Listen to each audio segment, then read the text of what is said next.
Start তো করলাম।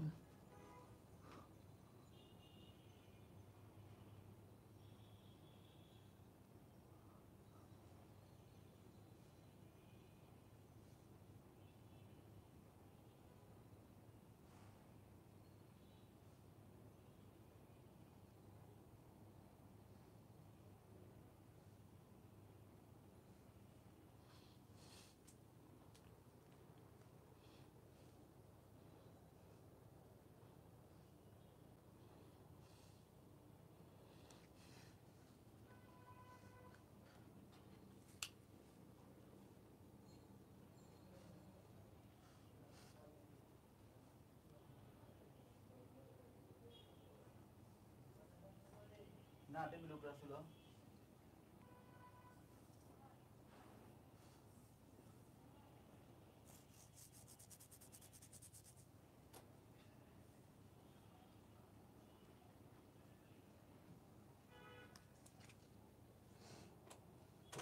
তা তো না।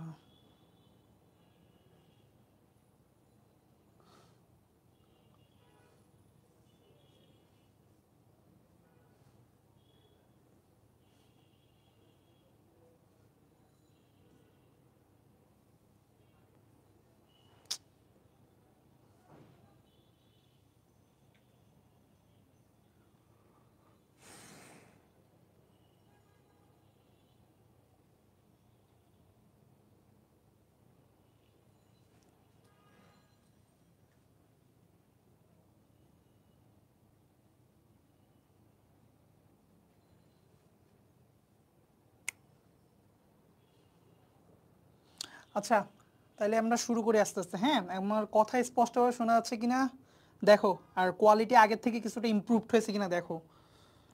আমরা শুরু করে দেবো আজকে ক্লাস।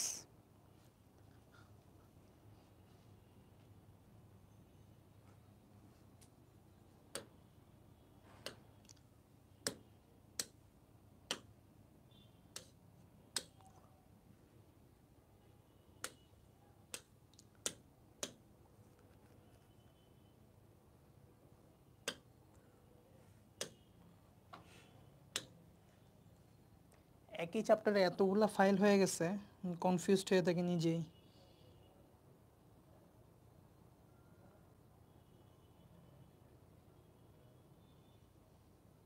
জিনিসটা এরকম মুভ ক্যান করতেছে।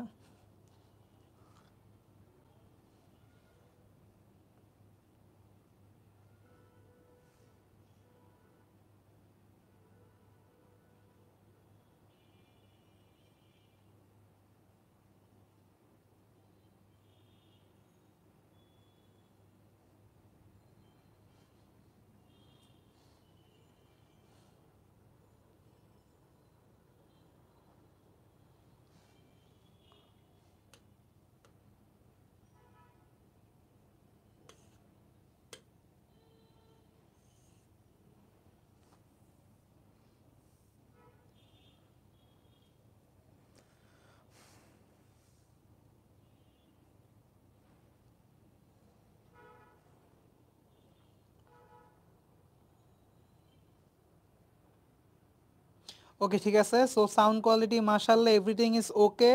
ওয়ালাইকুম আসসালাম। তাহলে এখন আমরা ক্লাস শুরু করে দিই। ওকে, তাহলে ইনশাল্লাহ আজকের পর থেকে আমরা তাহলে এইভাবে ইউটিউব লাইভে যাব, যেহেতু আমাদের কোয়ালিটি এখানে একটু ইমপ্রুভড হয়, কথাবার্তা একটু ভালো শোনা যায়, বেটার শোনা যায়, আমাকেও বেটারভাবে দেখা যায়, বোর্ডও যেহেতু বেটারভাবে দেখা যায়। ওকে, তাহলে আমরা শুরু করি। অলরাইট।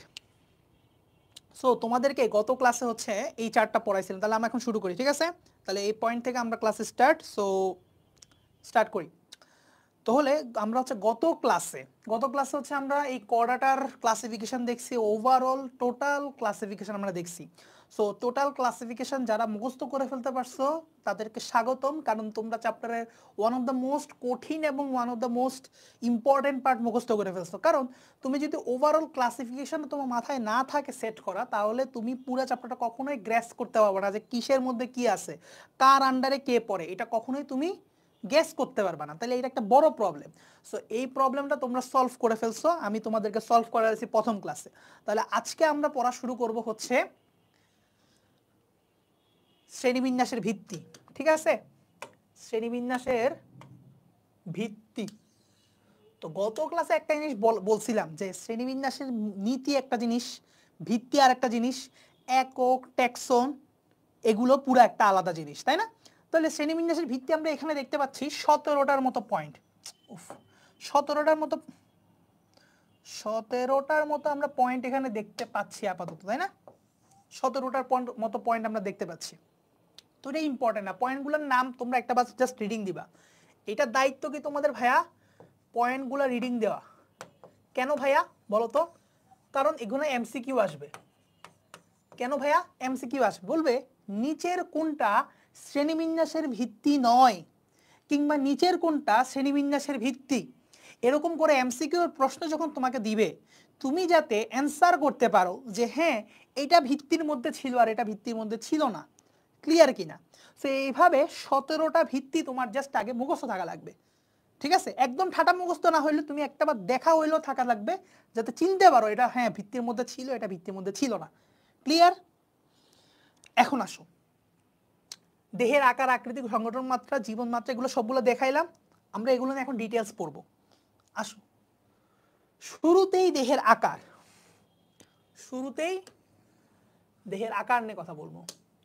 এখন একটা প্রাণীর আকার হয় সেটা অনেক বড় হবে, না হয় এটা অনেক ছোট হবে। আচ্ছা দেখো, এই যা পড়াচ্ছি না এই টপিকগুলো সবগুলো এমসিকিউর জন্য। যেই মাত্র আমি সৃজনশীলে কোনো ইম্পর্টেন্ট টপিক বলবো সেটা আমি শুরুতে বলে দিব। এই বাদে যা পড়াচ্ছি এখন সব হচ্ছে এমসিকিউর জন্য ইম্পর্টেন্ট, ক্লিয়ার? দেখো, দেহের আকার বড় হইলে সেটাকে আমরা বলবো ম্যাক্রো একটা প্রাণী, তাই না? সেটাকে কোনো জিনিসের আকার যদি বড় হয় তখন আমরা সেটাকে কি বলবো? ম্যাক্রো।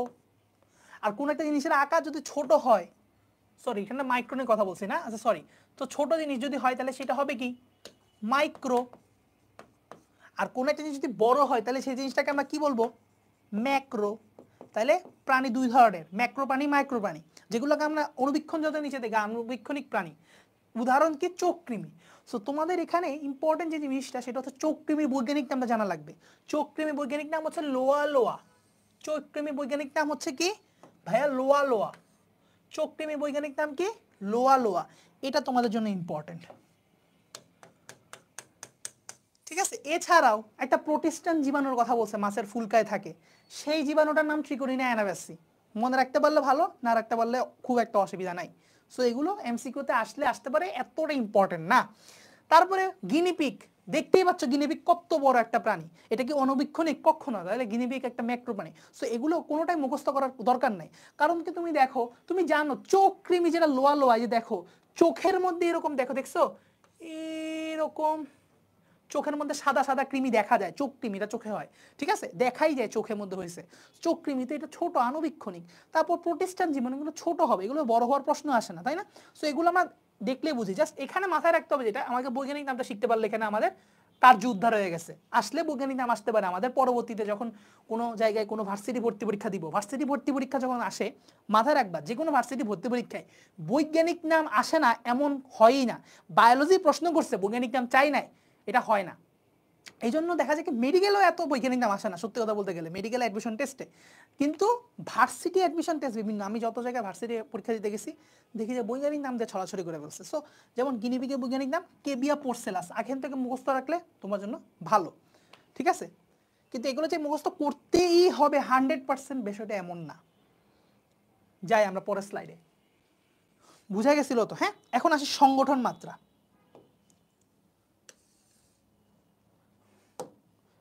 আজকে আমাদের এখানে 4 জায়গায় 4টা লাইভ চলতেছে, যার কারণে আমি পাইছি একটা ভাঙ্গা কলম, দেখতে পাচ্ছ কলমের মুখটা পর্যন্ত নাই, ঠিক আছে? এই হলো অবস্থা আর কি। আচ্ছা, বিকল্প কোনো কিছু দেখতেছিও না। আচ্ছা যাই হোক, প্যারা নাই, চলবে। তো আসো সংগঠন মাত্রা। সংগঠন মাত্রা দিয়ে আমরা কি জিনিসটা বুঝে তোমাদের একটু ব্যাপারটা আমি বুঝাই, আমি টেপটা হাত থেকে সরাই, বুঝাইতে আমার সুবিধা হবে। আসো, তো আমাদের যে একটা যে কোনো কোষ, আমরা জানি জীবকোষ, সেই জীবকোষটা হচ্ছে গঠন এবং কাজের একক। একটা কোষ, সিঙ্গেল একটা সেল, সেটা হচ্ছে আমাদের জীবদেহের গঠন এবং কাজের একক। এই একটা সেল থেকে সবকিছু শুরু হয়। তার মানে একটা প্রাণীকে আমার যদি প্রথমে বলতে হয় তার কিছু না থাকুক, তার একদম কিছু না থাকুক, সে যদি একটা জীব হয় বাবা, তার একদম শুরুতে তার একটা সেল থাকবে, বা তার একটা কোষ থাকা লাগবে। কি থাকা লাগবে ভাইয়া? কোষ থাকা লাগবে। এখন প্রাণীটা যদি আরেকটু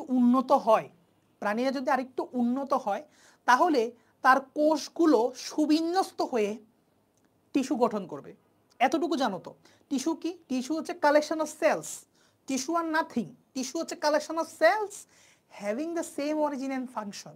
সো এই সংজ্ঞাটা তোমরা কখনো একটা লিখে রাখতে পারো যে tissues are nothing but a collection of cells having the same origin and function, মানে তাদের উৎপত্তি এক হবে এবং কাজ হবে এক। তাহলে এরকম গ্রুপ অফ সেল, একগুচ্ছ কোষ, তারা টিস্যু গঠন করবে। তাহলে এরকম একগুচ্ছ কোষ মিলে টিস্যু গঠন করবে। সব সময় না, যে প্রাণীগুলো একটু উন্নত এবং যাদের কাজের ধরন একটু ভ্যারাইটি আছে, অনেক ধরনের কাজ করতে হয় শ্রম বন্টনের খাতিরে, মানে একে এই কাজ করতে হবে, ওকে ওই কাজ করতে হবে, এই গ্রুপ অফ সেলসকে ওই কাজ করতে দাও, এই গ্রুপ অফ সেলসকে ওই কাজ করতে দাও, এই গ্রুপ অফ সেলসকে ওই কাজ করতে দাও। ঠিক আছে? একটা কোম্পানিতে যেরকম লোক থাকে বিভিন্ন রকম, যেমন আমি বায়োলজি পড়াচ্ছি, কাউকে ফিজিক্স পড়ানোর দায়িত্ব দিচ্ছে, কাউকে কেমিস্ট্রি পড়ানোর দায়িত্ব দিচ্ছে। সো এরকম গ্রুপ অফ পিপল থাকবে যাদের একটা নির্দিষ্ট সেগমেন্টে কাজ থাকবে। সো এরকম টিস্যু হচ্ছে সেই ধরনের একটা বিষয়। তো এই জন্য কোষ যখন কাজের ধরন বেড়ে যাচ্ছে, আরো প্রাণীটা উন্নত হয়ে যাচ্ছে, তখন আমরা টিস্যুতে কনভার্ট করলাম যে যাও কিছু কোষ মিলে এই এক ধরনের টিস্যু গঠন করবে, ওই আরেক ধরনের টিস্যু গঠন করবে, টিস্যু গঠন করলো। তারপরে আরো কাজ বেড়ে গেল, কারণ তুমি আরো উন্নত প্রাণীতে যাচ্ছ। সো আমি যখন ইনভেস্টিগেশন করতেছি আরো উন্নত প্রাণীতে, তখন দেখলাম এই টিস্যুগুলো মিলে তারা কি তৈরি করতেছে জানো ভাইয়া? বিভিন্ন অর্গান তৈরি করতেছে বা অঙ্গ তৈরি করতেছে, বিভিন্ন অঙ্গ তৈরি করতেছে। এরপরেও ক্ষান্ত নাই ভাইয়া, দেখা গেল কি আরো উন্নত জীবে যাওয়ার পর আমরা দেখলাম এই অর্গানগুলো মিলে কিছু সিস্টেম বা তন্ত্র গঠন করতেছে, তার মানে আমরা যদি একটু বাংলায় আসি, বাংলায় কি? কোষ, কোষ থেকে টিস্যু বা কলা, কলা থেকে অঙ্গ, অঙ্গ থেকে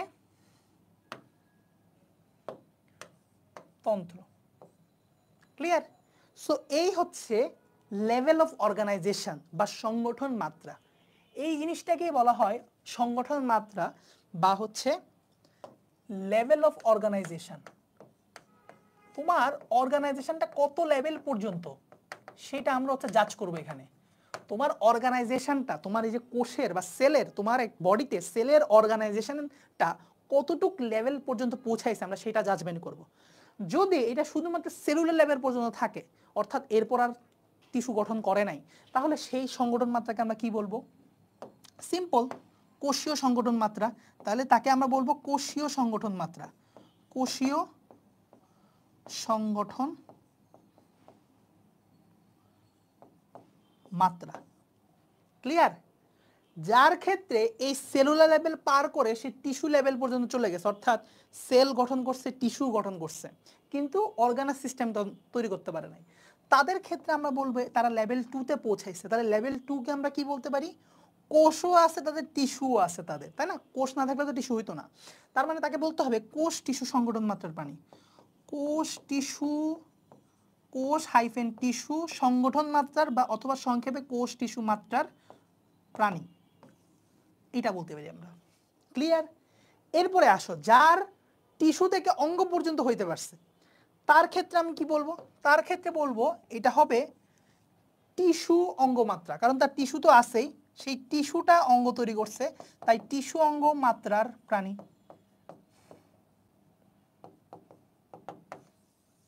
আর যার ক্ষেত্রে তন্ত্র তৈরি হয়েছে, লেভেল 4 পর্যন্ত পৌঁছায় গেছে, এত উন্নত, তাহলে তাকে আমরা বলবো, যার তন্ত্রও আছে তার ক্ষেত্রে আমরা বলবো অঙ্গতন্ত্র মাত্রা। ক্লিয়ার কিনা দেখো বিষয়টা।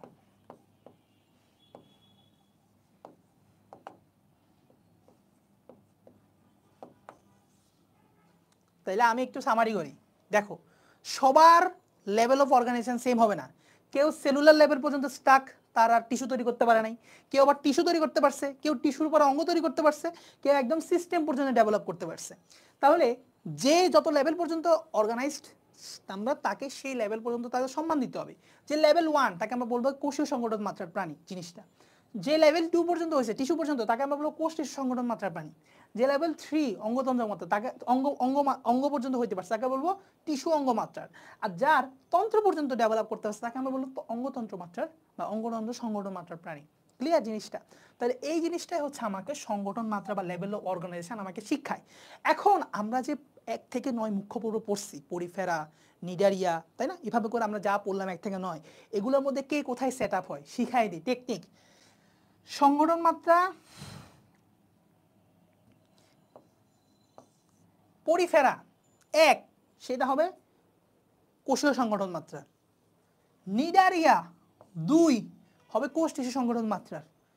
তারপর 3 প্লাটিহেলমিনথেস, সে হবে টিস্যু অঙ্গ মাত্রার।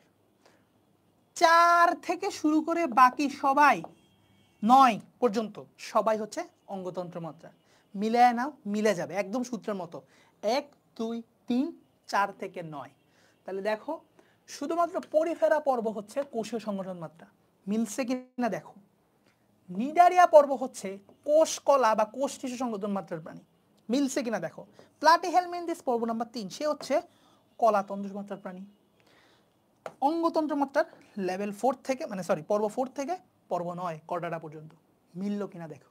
তাহলে তোমরা এখন বুঝতে পারতেছো যে সংগঠন মাত্রা কি বুঝাচ্ছে। সংগঠন মাত্রা থেকে কি কি এমসিকিউ আসবে সেগুলো আমরা পারবো। এইগুলো খুব বেসিক, এগুলো আমরা পারলে পর্বগুলোর ডিফারেন্ট বৈশিষ্ট্য আছে। সৃজনশীলে কি আসে তোমরা এখনই লিখে নাও, এখনই নোট ডাউন করো। এই পুরা চ্যাপ্টারের মধ্যে মা বলো প্রাণ বলো, যে কোর জিনিসটা সেটা হচ্ছে বিভিন্ন পর্বের বৈশিষ্ট্য। এটাই আমাদের মনে থাকে না, এইটাই মনে রাখার জন্য আমাদের স্ট্রাগল, কারণ এইটাই সৃজনশীলের পরীক্ষায় আসে। যেমন পরিফেরা পর্বের বৈশিষ্ট্য চাবে, নিডারিয়া পর্বের বৈশিষ্ট্য চাবে, বিভিন্ন পর্বের বৈশিষ্ট্য আমার কাছে চাইতেই থাকবে, এটাই পরীক্ষায় প্রশ্ন আসে। ক্লিয়ার তো জিনিসটা? সো এই প্রশ্নগুলো আমরা কিভাবে পারবো সেটা হচ্ছে আমাদের মূল টার্গেট আর কি, কারণ এগুলো সৃজনশীলে আসবে। তাহলে সৃজনশীলে কি আসবে? বিভিন্ন পর্বের বৈশিষ্ট্য।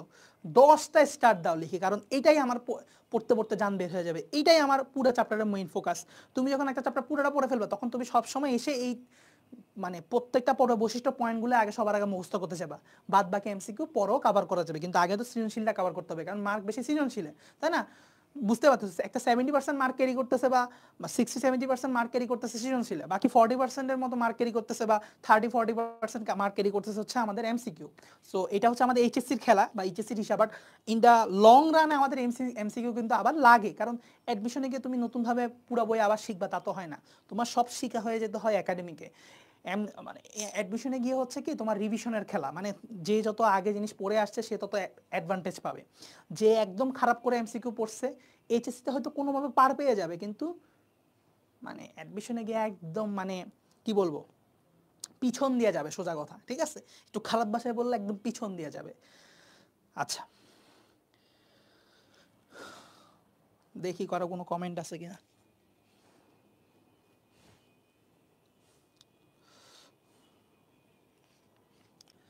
আচ্ছা আমি একটু দেখি এটাকে একটু সামনে নিয়ে যাওয়া যায় কিনা।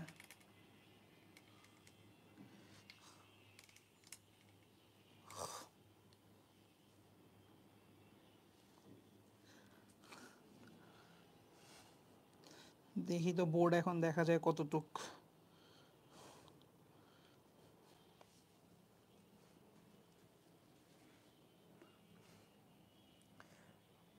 আচ্ছা তো এখন বলছে জীবন পদ্ধতি নিয়ে। জীবন পদ্ধতি খুবই ইজি, এটা একদমই লাগে না, তাও একটু জাস্ট বলে দিই।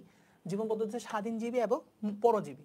স্বাধীনজীবী এবং মুক্তিজীবী যারা হচ্ছে কোনো হোস্ট লাগে না, পোষক দেহ লাগে না, ওরা নিজের মতো করে স্বাধীনভাবে চলাফেরা করে, ওরা কারো দেহের সাথে যুক্ত থাকে না, তারা পরাধীন না, সোজা কথা। কিন্তু এই পরজীবী হচ্ছে পরাধীন কেন? কারণ তাদের একটা পোষক লাগে, তাদের একটা পোষক লাগে, দে নিডস হোস্ট। হোস্টের বাংলা হচ্ছে পোষক দেহ বা পোষক। তাদের একটা পোষক লাগে যাদেরকে যারা হচ্ছে তাকে পুষবে, সোজা কথা। পেট আছে না, পেটদেরকে আমরা কি করি? আমরা হচ্ছে পালি, পুষি। সো আমরা হচ্ছে পোষক, পেটগুলো হচ্ছে বেসিক্যালি পরজীবী। সো আমরা তাদেরকে পুষি। ঠিক তেমন যেমন বিভিন্ন ধরনের কৃমি, যেমন চ্যাপ্টা কৃমি বলো, চ্যাপ্টা কৃমির বৈজ্ঞানিক নাম লাগবে ফ্যাসিওলা হ্যাপাটিকা, ভেরি ভেরি ইম্পর্টেন্ট। সো চ্যাপ্টা কৃমির বৈজ্ঞানিক নামটা ভেরি ভেরি ইম্পর্টেন্ট, হ্যাঁ, ফ্যাসিওলা হ্যাপাটিকা। সো তারা তারা আমাদের থেকে পুষ্টি সংগ্রহ করতেছে, তাইলে তারা দে নিডস হোস্ট ফর নিউট্রিশন। তারা আমাদের দেহে কেন থাকতেছে? তারা আমাদের দেহে থেকে তারা পুষ্টি শোষণ করতেছে, নিউট্রিশন শোষণ করে নিয়ে যাচ্ছে, তাই তারা আমাদেরকে পোষক দেহ হিসেবে ব্যবহার করতেছে। ঠিক আছে, আচ্ছা এখন বলো তো বোর্ডে প্লেসমেন্ট এখন একটু ভালো বেটার হয়েছে না? একদম দেখো তো, ঠিক আছে। আর এই ক্ষেত্রে তাদের কোনো doesn't need any host for nutrition, তারা নিজেদের মতো করে স্বাধীনভাবে চলাফেরা করে, তারা কারো দেহের সাথে সংযুক্ত থাকা লাগে না। কৃমি আমার দেহ থেকে বের করে দিলে এরা সার্ভাইভ করতে পারবে না, কারণ তাদের একটা হোস্ট সেল লাগে। কবুতর মুক্তজীবী, দেখলেই বোঝা যায় এরা মুক্তভাবে আকাশে উড়ে। কৃমি আমার বডিতে থাকা লাগে, তার মানে এটা পরজীবী, সোজা কথা। পরজীবীর ইংরেজি হচ্ছে প্যারাসাইট, ঠিক আছে, পরজীবী ইংরেজি হচ্ছে প্যারাসাইট, সোজা কথা। So parasites need any host for their nutrition. বা যারা মুক্তজীবী, মুক্তজীবীর ইংরেজিটা আমার ঠিক এখন খেয়াল পড়তেছে না, ফ্রি লিভিং এনিম্যাল খুব সম্ভবত, if I am not wrong, free living, free living মানে মুক্তজীবী, ঠিক আছে। এই আর কি ইংলিশ ভার্সনের জন্য বলে রাখলাম। আসো, ভ্রূণস্তর very very important, very very important, এটা বুঝার জন্য, এটা এমসিকিউ বলো বুঝা বলো সব কিছুর জন্য ইম্পর্টেন্ট। কিছু মানে সংগঠন মাত্রা গুরুত্বপূর্ণ, যেমন ভ্রূণস্তর, এই সংগঠন মাত্রাটা গুরুত্বপূর্ণ। তারপরে যেমন সরি, কিছু কিছু জীবন মানে শ্রেণীবিন্যাসের ভিত্তি ইম্পর্টেন্ট, একটা ভ্রূণস্তর, আরেকটা হচ্ছে সংগঠন মাত্রা, ঠিক আছে, সংগঠন মাত্রা, সেগুলো তোমাদের ইম্পর্টেন্ট, যেগুলো নিয়ে কথাবার্তা বলা ইম্পর্টেন্ট। ইভেন সৃজনশীল তোমরা এগুলো নিয়ে ঘুরে ফিরে আলোচনা করবা, সেগুলো আমি তো 3 স্টার দিয়ে দিচ্ছি, ঠিক আছে। আচ্ছা, তো দেখো ভ্রূণস্তর 2 ধরনের হওয়া সম্ভব, একটা হচ্ছে দ্বিস্তরী, একটা হচ্ছে ত্রিস্তরী। এরপরে পঞ্চস্তরীয় নাই, ষষ্ঠ স্তরীয় নাই, এরকমও কিছু নাই, আবার একস্তরী বলেও কোনো কথা নাই। মাথায় রাখবা, হে পিপটা উঠে গেছে, দাঁড়াও একটা সেকেন্ড। ওকে, সো মাথায় রাখবা যে দ্বিস্তরী এবং ত্রিস্তরী। তো জিনিসটা কীরকম আমরা একটু পরে ডিসকাশন করতেছি। দ্বিস্তরী ইংরেজিটা হচ্ছে ডিপ্লোব্লাস্টিক। কি ভাইয়া? এটা ইংরেজিটা হচ্ছে ডিপ্লোব্লাস্টিক, ইংরেজিটা কি? ডিপ্লোব্লাস্টিক। আর ত্রিস্তরীর ইংরেজিটা হচ্ছে ট্রিপ্লোব্লাস্টিক। বাংলা ভাষণের স্টুডেন্টরা দরকার নাই যদি মাথায় না রাখতে পারো, বাট জেনে রাখলে ভালো, ঠিক আছে, কারণ এটা বাংলার মধ্যেই লেখা আছে এভাবে, ট্রিপ্লোব্লাস্টিক ডিপ্লোব্লাস্টিক। তো জিনিসটা কি ঘটে, ওরা যখন ভ্রূণীয় কোষস্তর, এটা কিসের স্তর? এটা কি জন্মগ্রহণের পরে? না ভাইয়া, এটা হচ্ছে ভ্রূণীয় অবস্থার কোষের কয়টা স্তর থাকে, ভ্রূণীয় অবস্থায় কোষের কয়টা স্তর থেকে পরবর্তীতে সকল অঙ্গ সকল কোষ ডেভেলপ করে। যেমন আমরা হচ্ছে মানুষরা হচ্ছে ত্রিস্তরী, সোজা কথা। সো কারা, আমরা আগে শুরুতে জানি যে কারা দ্বিস্তরী। পর্ব নাম্বার 2, দেখো তার নামের মধ্যেও 2 আছে, পর্ব নাম্বার 2 মানে নিডারিয়া। তারপর আবার তার কাজের মধ্যেও হচ্ছে কি, সে 2, তাহলে সে নিজেও বলতেছে আমি 2, মানে আমি আমার স্তর 2টা, তার পর্ব নাম্বারও হচ্ছে 2। ত্রিস্তরী কোথা থেকে শুরু হয়? পর্ব নাম্বার 3 থেকে শুরু হয়। পর্ব নাম্বার 3 কে বলতো ভাইয়া? প্লাটিহেলমিনথেস। পর্ব নাম্বার 3 থেকে শুরু হয়, তাহলে 3 থেকে বাকি সবাই 9 পর্যন্ত সবাই ক্লিয়ার। যেহেতু ত্রিস্তরীর পর আর কোনো ডেভেলপমেন্ট হয় না, তাহলে মাথায় রাখবো আমরা যে দ্বিস্তরীতে কিভাবে 2টা স্তর থাকে। একটা হচ্ছে বাহিরের দিকে থাকে, মানে সেটুসে আমরা এভাবে তো থাকে না, আমরা একটু জিনিসটা বুঝাই, সত্যিকার অর্থে সত্যিকার ছবি দেখে পড়াই। আচ্ছা, সেটুসে আমরা একটা বৃত্ত আঁকি, একটা বৃত্ত আঁকি, এই হচ্ছে একটা বৃত্ত। ওহো, আরেকটা বৃত্ত। তোমরা চাইলে আমার সাথে আঁকতে পারো, অবশ্যই আমি বলবো যে আঁকো পারলে। তারপরে ধরো সেটুসে আরেকটা, আরো 2টা বৃত্ত আঁকবো অন্য কালার নিয়ে, ও সবুজ কালার নিয়ে। ওহো,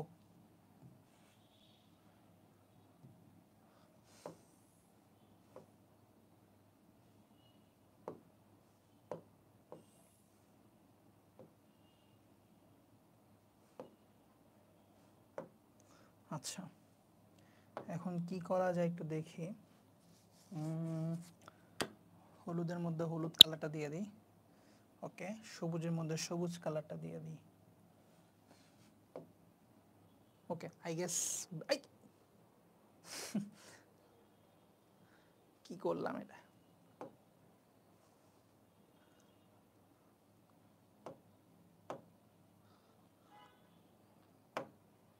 ওকে নাও ফাইন আমরা আবার নর্মাল জায়গায় ফিরে আসি আচ্ছা দেখো এখানে কোষের কয়টা স্তর দেখতে পাইতেছো ভাইয়া তোমরা হয়তো বুঝতেছো না এখানে ভিতরে ভিতরে কোষ আছে এখানে ভিতরে ভিতরে কি আছে কোষ আছে সোজা কথা ঠিক আছে আমি এত ভালো ফাইন ছবি আঁকতেছি না তোমরা ফাইন ড্রয়িং করতে পারো বাট এত ফাইন ড্রয়িং করে লাভ নাই মূল কথা হচ্ছে এখানে কয়টা স্তর আছে ভাইয়া কোষের দুইটা লেয়ার আছে আমরা স্পষ্টভাবে দেখতে পাইতেছি কোষের কয়টা লেয়ার আছে ভাইয়া দুইটা লেয়ার এখানে নিউক্লিয়াসগুলো দিয়ে দিলাম কোষগুলোর ভিতরে ভিতরে নিউক্লিয়াস দিয়ে দিলাম ঠিক আছে তাহলে কোষের কয়টা স্তর আছে ভাইয়া এখানে স্পেসিফিক্যালি দুইটা স্তর আমরা দেখতে পাইতেছি একটা হচ্ছে ভিতরের দিকে আছে কোন দিকে আছে ভাইয়া ভিতরের দিকে তাহলে ভিতরের দিকে যে স্তরটা ভিতরের দিকে যে স্তরটা ভিতরের দিকে যে স্তরটা আছে সেই স্তরের নামটা কি হবে আর বাহিরের দিকে যে স্তরটা আছে বাহিরের দিকে যে স্তরটা আছে সেই স্তরের নামটা কি হবে এইটা হচ্ছে ইম্পর্টেন্ট ঠিক আছে তাহলে যারা দ্বিস্তরী প্রাণী তাদের তো স্তর দুইটা একটা হচ্ছে ভিতরের দিকে থাকবে এরকম স্তর আর একটা বাহিরের দিকে থাকবে তাহলে ভিতরের দিকে যে স্তরটা থাকবে সেই স্তরের নামটা কি হবে বাইরের দিকে কোনো থাকবে বাইরের দিকে যেটা থাকবে সেটা মনে রাখবা এপিডার্মিস এপিডার্মিস ক্লিয়ার বাহিরের দিকে যে স্তরটা থাকবে সেই স্তরের নাম কি হবে এপিডার্মিস আর ভিতরের দিকে যে স্তরটা থাকবে সেটার নাম কি হবে গ্যাস্ট্রোডার্মিস পড়াই যাচ্ছে না এদিকে এসে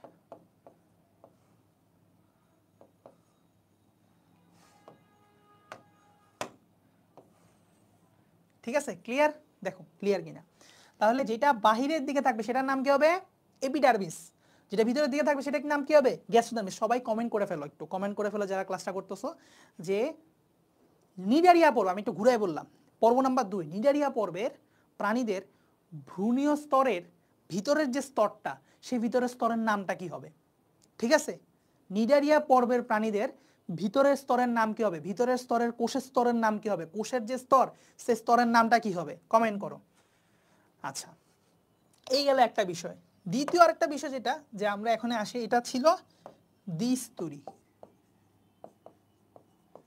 দ্বিস্তরী প্রাণীর ঘটনা এখন আসো ত্রিস্তরী প্রাণীর ঘটনা ত্রিস্তরীটা ছবি দেওয়া আছে আমার ভালো হয়েছে দেখো একদম ভিতরে যেটা থাকবে সেইটার নাম কি হবে তারপর মধ্যখানে যেটা থাকবে সেটার নাম কি হবে একদম বাইরে যেটা থাকবে সেটার নাম কি হবে আসো একদম বাইরে যেটা থাকবে এটার নাম ছিল এপিডার্মিস কিন্তু এটা এপিডার্মিস হবে না এটার নাম হবে ডার্ম দিয়ে ডার্মিস হবে না দেখো আইএস দাগায় ডার্মিস যখন লিখছে এটা ছোট হয়ে গেছে ছোট ভার্সন বাট ডার্ম হচ্ছে বড় ভার্সন তাহলে এটা বলতে হবে একটোডার্ম একটো শব্দের অর্থ হচ্ছে বাইরে আর ডার্ম মানে হচ্ছে ত্বক তাহলে বাহিরের ত্বক একটোডার্ম মেসো শব্দের অর্থ হচ্ছে মাঝে তাহলে মেসোডার্ম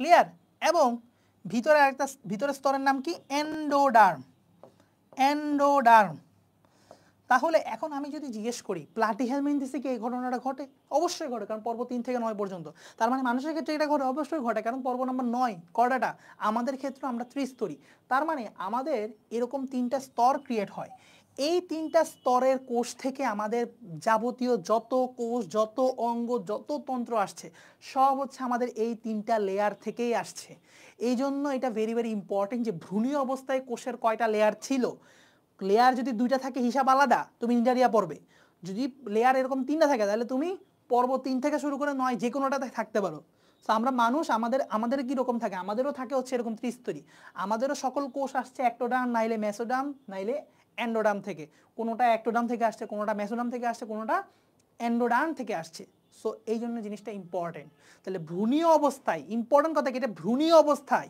কোষের কয়টা স্তর ছিল ঠিক আছে তাহলে মাথায় রাখবো যদি দ্বিস্তরী প্রাণীর ক্ষেত্রে হয় তাহলে সেটার নাম কিন্তু ডার্মিস দিয়ে নট ডার্ম এপিডার্মিস আর গ্যাস্ট্রোডার্মিস এন্ডোডার্মিস না গ্যাস্ট্রোডার্মিস এন্ডোডার্ম না গ্যাস্ট্রোডার্মিস ক্লিয়ার যদি ত্রিস্তরী হয় তাহলে পুরো নামগুলো চেঞ্জ একটোডার্ম মেসোডার্ম এন্ডোডার্ম জিনিসটা বুঝাই গেছে কিনা এই দুটো জিনিস ডিফারেন্স করতে পারতে হবে। অনেক স্টুডেন্ট এই সিম্পল জিনিসটা বুঝে না, এই সিম্পল জিনিসটা ভুল করে আসে প্রথমবার পরীক্ষা দিতে গিয়ে, ঠিক আছে, কারণ ও তো জানেই না যে দুটা জিনিস ভিন্ন, ঠিক আছে, দুইটার নাম আলাদা, দুইটার নেমিং আলাদা, দেখতে একই রকম হইল।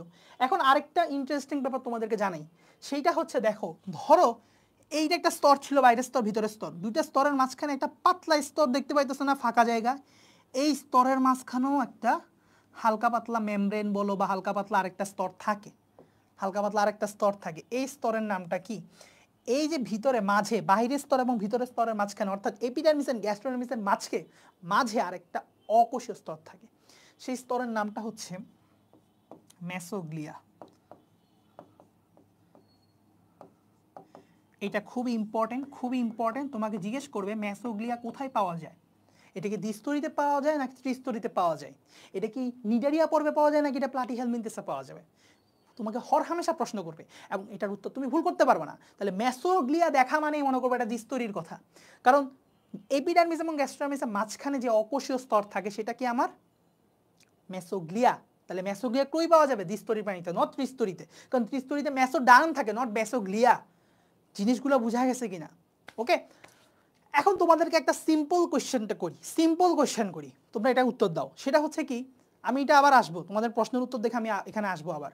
প্রশ্নের উত্তরটা দাও যে এরও তো আলটিমেটলি তিনটা স্তরই হয়ে গেল, এপিডার্মিস, গ্যাস্ট্রোডার্মিস, মেসোগ্লিয়া, আবার এটারও তো তিনটা স্তর হয়ে গেল, তাইলে দুজনে তো ত্রিস্তরী হয়ে গেল, আমরা কেন একজনকে দ্বিস্তরী বললাম আর একজনকে ত্রিস্তরী বললাম? ব্যাপারটা অন্যায় হয়ে গেল না? বাট কোন যুক্তিতে কেন বলছে এই জিনিসটা আমাকে একটু বুঝাই দাও তো। যদি বুঝাই দিতে পারো আমি মনে করবো তোমরা অনেক ভালো করে বুঝছো, অনেক বেশি ভালো করে বুঝছো। তাহলে আমরা জানি, তাহলে নিডারিয়া পর্ব 2 আর এখানে পর্ব 3 থেকে সবাই, ঠিক আছে, প্লাটিহেলমিনথেস থেকে গড়াটা শেষ, ভ্রূণস্থান আমরা পারবো। দেখি তোমার প্রশ্নের উত্তর দাও, ততক্ষণে আমি অন্য কিছু পড়াই, দেখি আগে প্রশ্নের উত্তর দিছো কিনা।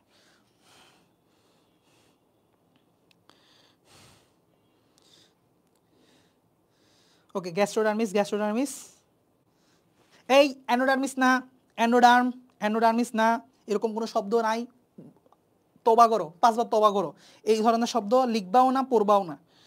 দেখো ভালো ব্যাপক পার্থক্য আছে, মানে পার্থক্য বলতে কি, তোমাদের লেভেলে এতটুকু জানো যে জাস্ট দ্বিস্তরিত হলে ভিতরের স্তরের নাম চেঞ্জ হয়ে যাবে আর ত্রিস্তরিত হলে ভিতরের স্তরের নাম চেঞ্জ হয়ে যাবে। এখন ফাংশনালিটিতে অনেক পার্থক্য আছে, যেমন অ্যানোডার্ম থেকে যেই ভ্যারাইটি অফ সেলস, অনেক বেশি সেল আসতে পারে বিভিন্ন ধরনের, গ্যাস্ট্রোডার্মিসে এত ভ্যারাইটি সেল তৈরি করতে পারে না, ওর একটু লিমিটেশন আছে, সোজা বাংলায় হচ্ছে তার একটু লিমিটেশন আছে, দুজনের কাজের ক্ষমতা এক না, এই জন্য আমরা দুইটা স্তরের নামও আমরা একটু ভিন্ন রাখছি। আর মূল কথা তোমাদের লেভেলে একটা জিনিস মনে রাখবা, বুঝা না বুঝা বাদ দাও, কিন্তু দ্বিস্তরিত হইলে ভিতরের স্তরের নাম গ্যাস্ট্রোডার্মিস বলতে হবে, অ্যানোডার্ম বলাই যাবে না, হারাম। ত্রিস্তরী হইলে ভিতরের স্তরের নাম বলতে হবে অ্যানোডার্ম। ক্লিয়ার? আচ্ছা, আমি এখনো পর্যন্ত কমেন্ট দেখতেছি না।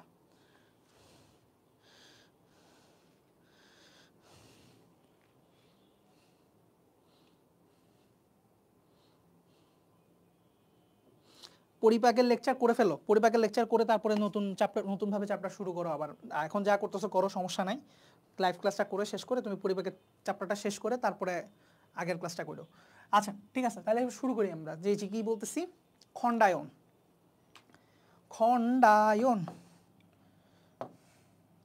তোমরা ওই প্রশ্নের উত্তর দাও, আমি প্রশ্নের উত্তর দেখবো, কিন্তু সবাই একটা অ্যান্সার দাও, ভালো হোক খারাপ হোক ফালতু হোক, অ্যান্সার দাও একটা। খণ্ডায়ন, এইটাও বলা যায় একেবারে গুরুত্বপূর্ণ একটা, মানে শ্রেণীবিন্যাসের ভিত্তি, সোজা কথা, শ্রেণীবিন্যাসের একটা ইম্পর্টেন্ট ভিত্তি এটাও, ঠিক আছে। তাহলে খণ্ডায়ন নিয়ে আমার কথা আছে, খুব মনোযোগ দিয়ে শুনবা। খণ্ডায়ন 3 প্রকার হইতে পারে। এক জিনিসটাতে কোনো খণ্ডায়নই নাই, মানে কি, যে একটা প্রাণীতে কোনো খণ্ডকায়ন নাই বা খণ্ডায়ন নাই, খণ্ডকায়ন বা খণ্ডায়ন নাই, কোনো খণ্ড খণ্ড ভাগ করা না, প্রাণীটা কমপ্লিটলি একটা ফুল পিস প্রাণী, এটার মধ্যে কোনো খণ্ড খণ্ড করা নাই, ঠিক আছে। তাহলে সেটা হইতে পারে অখণ্ডায়িত প্রাণী, মানে আনসেগমেন্টেড। ক্লিয়ার? আরেকটা হইতে পারে প্রাণীটা সেগমেন্টেড, ভাগ ভাগ করা আছে, কিন্তু আমি যে ভাগটা করলাম সেটা সমান হইতে পারে, অসমান হইতে পারে। যদি সমান সমান ভাগ হয়, সমখণ্ডকায়ন বা সদৃশ খণ্ডকায়ন হয়, তাহলে সেটাকে আমরা বলবো প্রকৃত খণ্ডকায়ন। প্রকৃত খণ্ডকায়ন বা খণ্ডায়ন, খণ্ডকায়ন বা খণ্ডায়ন একই জিনিস, সেম জিনিস। খণ্ডকায়ন বা খণ্ডায়ন, ঠিক আছে, প্রকৃত খণ্ডায়ন বা প্রকৃত খণ্ডকায়ন, ইংলিশে বললে true segmentation, true segmentation. Clear? তাহলে ট্রু সেগমেন্টেশন জিনিসটা কি? এখানে সেগমেন্ট গুলা পরস্পর সমান। এটার সবচেয়ে ইম্পর্টেন্ট ক্লাসিক্যাল এক্সাম্পল কে? আওয়ার ক্যাচো। ক্যাচো ভাই, ক্যাচো ভাইয়ের দিকে দেখো, এই যে ক্যাচো, ঠিক আছে, ক্যাচো। ক্যাচোর ইংরেজি কি একটু দেখে নিও, সার্চ করো, আমার মাথায় এখন নাই আপাতত, একটু কষ্ট করে দেখে নিও। হ্যাঁ, সো ক্যাচো, এটা বাংলা ভাষার সঙ্গে লাগবেই না, ইংলিশ ট্রান্সলেট করা। সো এই যে ক্যাচোটা, এদের মানে তুমি দেখবা কি, তুমি একটু কেঁচো জীবনে যদি একবার নিয়ে দেখো, দেখবা যে এদের প্রত্যেকটা খণ্ড কমপ্লিটলি সমান সমান সমান সমান সমান ভাগ করা, একদম সমান। স্যার ক্যাচো থেকে আমরা এই শিক্ষাটা পাবো। এখন ক্যাচোটা কোন পর্বের প্রাণী আমরা যদি একটু জেনে রাখি, সেটা হচ্ছে এনিলিডা পর্বের প্রাণী। তার মানে কেঁচো বলো বা এনিলিডা পর্বের প্রাণী বলো, তাদের হবে খণ্ডকায়ন কিরকম? ট্রু সেগমেন্টেশন, অর্থাৎ এটা সমখণ্ডকায়ন হবে। কিন্তু কিছু কিছু আছে যারা হচ্ছে অসম খণ্ডকায়ন বা বিসদৃশ খণ্ডকায়ন, মানে সদৃশ না পরস্পর, মানে একটা ছোট তো আর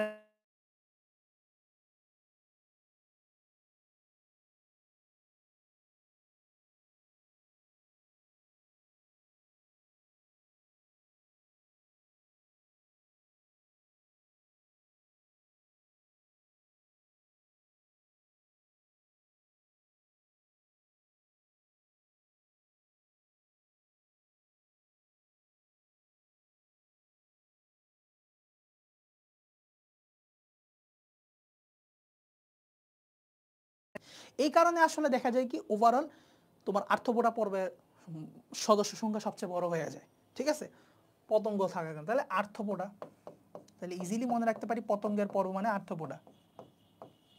যেমন আমি তোমাকে একটা সিম্পল জিনিস দিয়ে বুঝাই, আমরা যখন পড়াবো আমরা এভাবেই পড়াবো, বাট একটা বাটারফ্লাই চিন্তা করো, প্রজাপতি।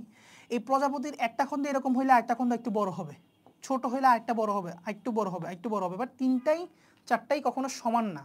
কিন্তু ক্যাচোর ক্ষেত্রে দেখো ভাই, ক্যাচো কমপ্লিটলি সবগুলা সমান। কোথায় ক্যাচো আর কোথায় একটা পতঙ্গ, তাহলে চিন্তা করে দেখতে পারছো?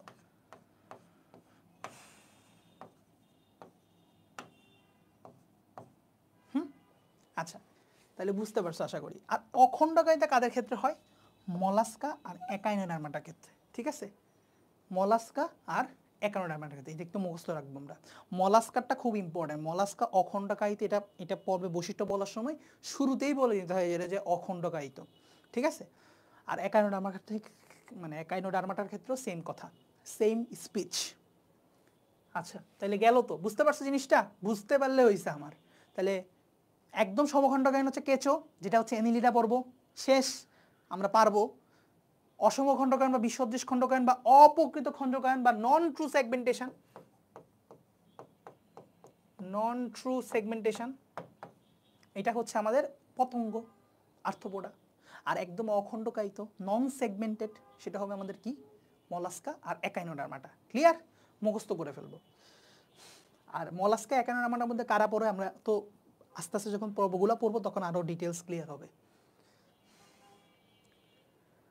আচ্ছা, ক্লিভেজ নিয়ে অনেকগুলো কথা বলতে হবে। ক্লিভেজ নিয়ে আসলে অনেক কথাই বলতে হয়, বইয়ে তোমাদের অনেক কথা বলছে, বাট একটা কথা বলি ভাইয়া, ক্লিভেজ নিয়ে যা তোমরা জানো বা যা তোমরা জানবা ম্যাক্সিমামই তোমাদের কেমন একটা কাজে দিবে না, কারণ ক্লিভেজ নিয়ে তেমন একটা এমসিকিউ হয় না।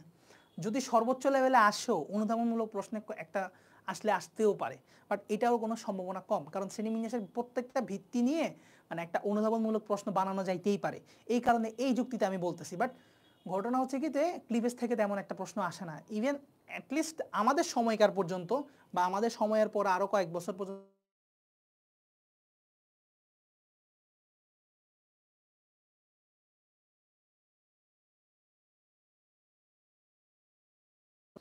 তো ক্লিভেজ, ক্লিভেজটা জিনিসটা একটু হালকা করে তাও বর্ণনা করে দিই, নাহলে তোমরা বই পড়তে গেলে বুঝবা না। বই পড়ার দক্ষ অ্যাটলিস্ট তোমাদেরকে যোগ্যতাটা বানাই দিই। দেখো, তো ক্লিভেজে যে জিনিসটা হয়, ক্লিভেজ কি ভাইয়া? একদম ভ্রূণ বা জাইগট, জাইগোট জিনিসটা তো চিনো তাই না? ওই যে শুক্রাণু এবং ডিম্বাণুর মিলনে বা নিষেকের ফলে যেটা তৈরি হয়, প্রথম যে কোষটা তৈরি হয়, আমরা, আমি, তুমি সবাই আমরা যে প্রথম কোষটা থেকে উৎপত্তি লাভ করেছি সেটা হচ্ছে জাইগোট। কারণ এর আগে তুমি কমপ্লিটলি দুইটা ভিন্ন সত্তার আন্ডারে ছিলা। শুক্রাণু তোমার বাপের আন্ডারে ছিল, ডিম্বাণু তোমার মায়ের আন্ডারে ছিল। এর আগ পর্যন্ত তুমি কিন্তু নিজস্ব সত্তার কোনো তোমার কোষ ছিল না।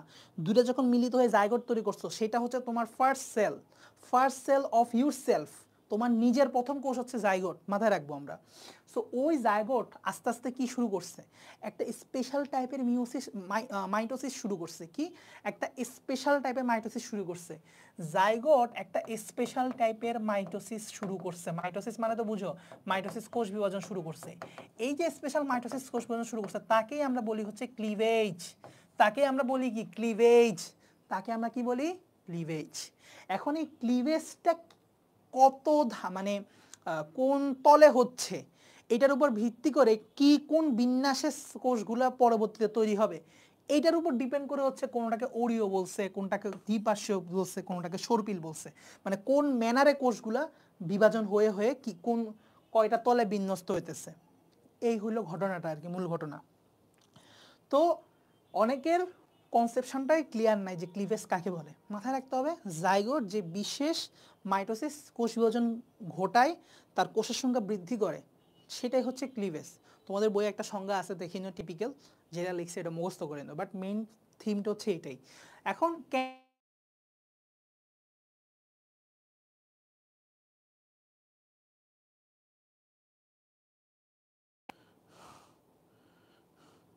they do not understand আমি যে in a middle of a class।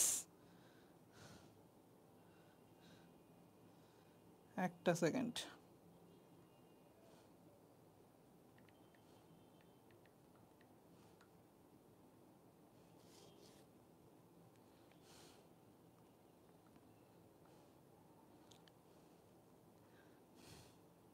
আচ্ছা দেখি তোমরা কি প্রশ্নের উত্তরটা দিছো, আমরা একটু দেখে নিই। ওকে, Sharia Tanvi Mesoglia is not true mesoderm, that's why not triploblastic. আচ্ছা মেবি ডিপ্লোব্লাস্টিক মাঝে okay okay okay Fatema Begum, the most valuable answer তুমি দিছো। অ্যান্ড দেন হচ্ছে হুমায়ুন কবির, সেও ভালো একটা অ্যান্সার দিছো। মেইন জিনিসটা কি ছিল ভাইয়া? মেইন জিনিসটা ছিল কি, মেসোগ্লিয়া তো অকোষীয় স্তর, ওখানে কোষ নাই। আর আমরা ডিল করতেছি কাকে নিয়ে, কোষের কয়টা স্তর। বুঝতে পারতেছো জিনিসটা? দেখো আমরা তো কোষের কয়টা স্তর সেটা নিয়ে আমরা ডিল করতেছিলাম। স্তর আরো 100টা হোক, কিন্তু সেখানে কোষ না দেখলে আমরা সেটা ডিপেন্ড করতেছি না। আমরা যখন ভ্রূণীয় স্তর বলতেছি, এটা বেসিক্যালি কি বোঝাচ্ছে, ভ্রূণীয় কোষস্তর কয়টা, কোষের স্তর, আমরা কোষের স্তর নিয়ে হচ্ছে কথা বলতেছি। আর এই মেসোগ্লিয়া তো হচ্ছে অকোষীয় ভাইয়া, এই মেসোগ্লিয়া তো হচ্ছে অকোষীয়, তাহলে সে তো হিসাবে আসতেছে না। হিসাবে কোষের স্তর হচ্ছে দুইটাই, আর হে হচ্ছে অকোষীয় স্তর। তাহলে কোষের স্তর স্টিল এখন এখানে দুইটা, আর এখানে স্টিল কোষের স্তর 3টা। ক্লিয়ার? এইটাই আমি জানার জন্য প্রশ্নটা করছিলাম, তাহলে তোমরা বুঝছো। ঠিক আছে, অ্যাটলিস্ট দুইজন যদি ভালো মতো অ্যান্সার করতে পারো, আমি বুঝতে পারতেছি যারা পরবর্তীতে ক্লাস করবা তারাও ম্যাক্সিমাম বুঝে যাবা। আর যারা অ্যান্সার করছো কাছাকাছি গেছে, বাট একদম ওই কথাটা আমি যেটা শুনতে যাচ্ছিলাম সেটা বলতে পারো না আর কি। আচ্ছা, ক্লিভেজ কেন স্পেশাল মাইটোসিস, একটা ব্যাখ্যা দিই। দেখো ভাইয়া, এগুলো তোমাদের লাগবে না, বাট আমি একটু কনসেপ্ট বোঝানোর জন্য বলতেছি আর কি। হ্যাঁ, ক্লিভেজ কেন একটা স্পেশাল মাইটোসিস, এটা একটা জাইগোট। এখান থেকে যে দুইটা মাইটোসিসের মাধ্যমে যে কোষ তৈরি হওয়ার কথা, এরা দুইজনই সমান আকৃতির কোষ হওয়ার কথা, তাই না? কিন্তু মজার একটা বিষয় কি দেখো, এটার সাইজ, এটার সাইজ, এটার সাইজ, 3টার সাইজে সমান হওয়ার কথা টেকনিক্যালি যদি মাইটোসিস হইতো। বাট এখানে ক্লিভেজ একটা স্পেশাল ঘটনা ঘটে, যে কোষের সাইজ আস্তে আস্তে কমতে থাকে। অর্থাৎ যে দুইটা কোষ তৈরি হয়, সেই দুইটা কোষের সাইজ সম্মিলিতভাবে প্রথম কোষের সাইজের সমান হয়। দেখো দেখো দেখো, ঠিক আছে, আমি এখন ওই যে কি জানি বলে ডিপ জলের মতো বলবো, দেখো দেখো যন্ত্রটা দেখো। এখানে ঘটনাটা কি হচ্ছে দেখো, তুমি জাইগোট থেকে যে দুইটা সেল হয়েছে, এই দুইটা সেল সম্মিলিতভাবে সাইজটা হয়েছে প্রথম সেলের আকার। পরবর্তীতে আবার যে ক্লিভেজটা হয়েছে 4টা কোষ, এই 4টা কোষের আকার হয়েছে ওই দুইটা কোষের সমান বা প্রথম জাইগোটের সমান। তারপর পরে যখন আরেকটা ডিভিশন হচ্ছে, তাহলে দেখা ব্যাপারটা দেখো, জাইগোট থেকে যখন ক্লিভেজ হইলো সেটারও সমান সমান হইলো। তারপর এখানে যখন আবার 4টা হইলো, তাও সমান হইলো। এরপরে এরকম 4টা সেল থেকে 8টা সেল, 8টা থেকে 16টা, এরকম যখন 16টা সেল হয়ে গেল, কয়টা ভাইয়া? ফার্স্টে মনে রাখবা এটা হচ্ছে জাইগোট। আচ্ছা, এই জিনিসগুলো আমি না একটু আলাদা লিখি, মনে হয় এটা একটু আলাদা বোঝানোর জিনিস তো। তাইলে ক্লিভেজ হচ্ছে কি ভাইয়া, ক্লিভেজ হচ্ছে special mitosis occurring in zygote and early embryonic cells, মানে তুমি যখন ভ্রূণীয় অবস্থা ছিল ওই মানে আর্লি এমব্রায়োনিক সেলগুলোর মধ্যে ক্লিভেজ করতে থাকে, এরপর আস্তে আস্তে একটা টাইমের পর গ্যাস্ট্রুলা বা ইত্যাদি আরও আমি বলতেছি ওগুলো ফর্মেশনের পর থেকে আস্তে আস্তে নর্মাল মাইটোসিসে শিফট হয়। আর্লি এমব্রায়োনিক সেলস, আমি জাস্ট আমার মতো করে সংজ্ঞাটা বলে গেলাম, এটা আমি বইয়ের সংজ্ঞা না, বইয়ে কীভাবে আছে সংজ্ঞা আমি নিজেও জানি না, আমি এটা দেখার মানে প্রয়োজনও মনে করতেছি না।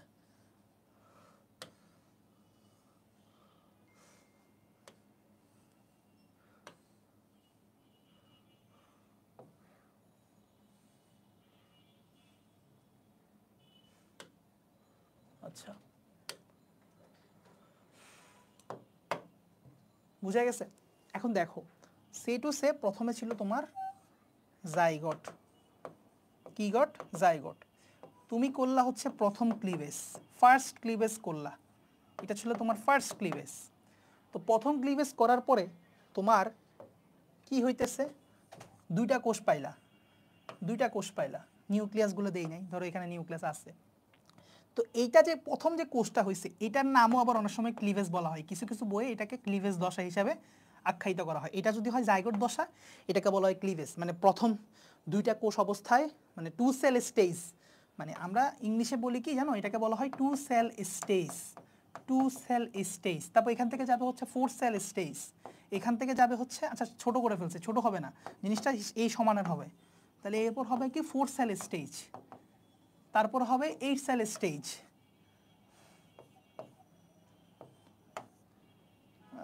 জানি না 8 সেল হয়েছে কি না, দেখো তো 1 2 3 4 5 6 7 8 হয়েছে 8 সেল স্টেজ।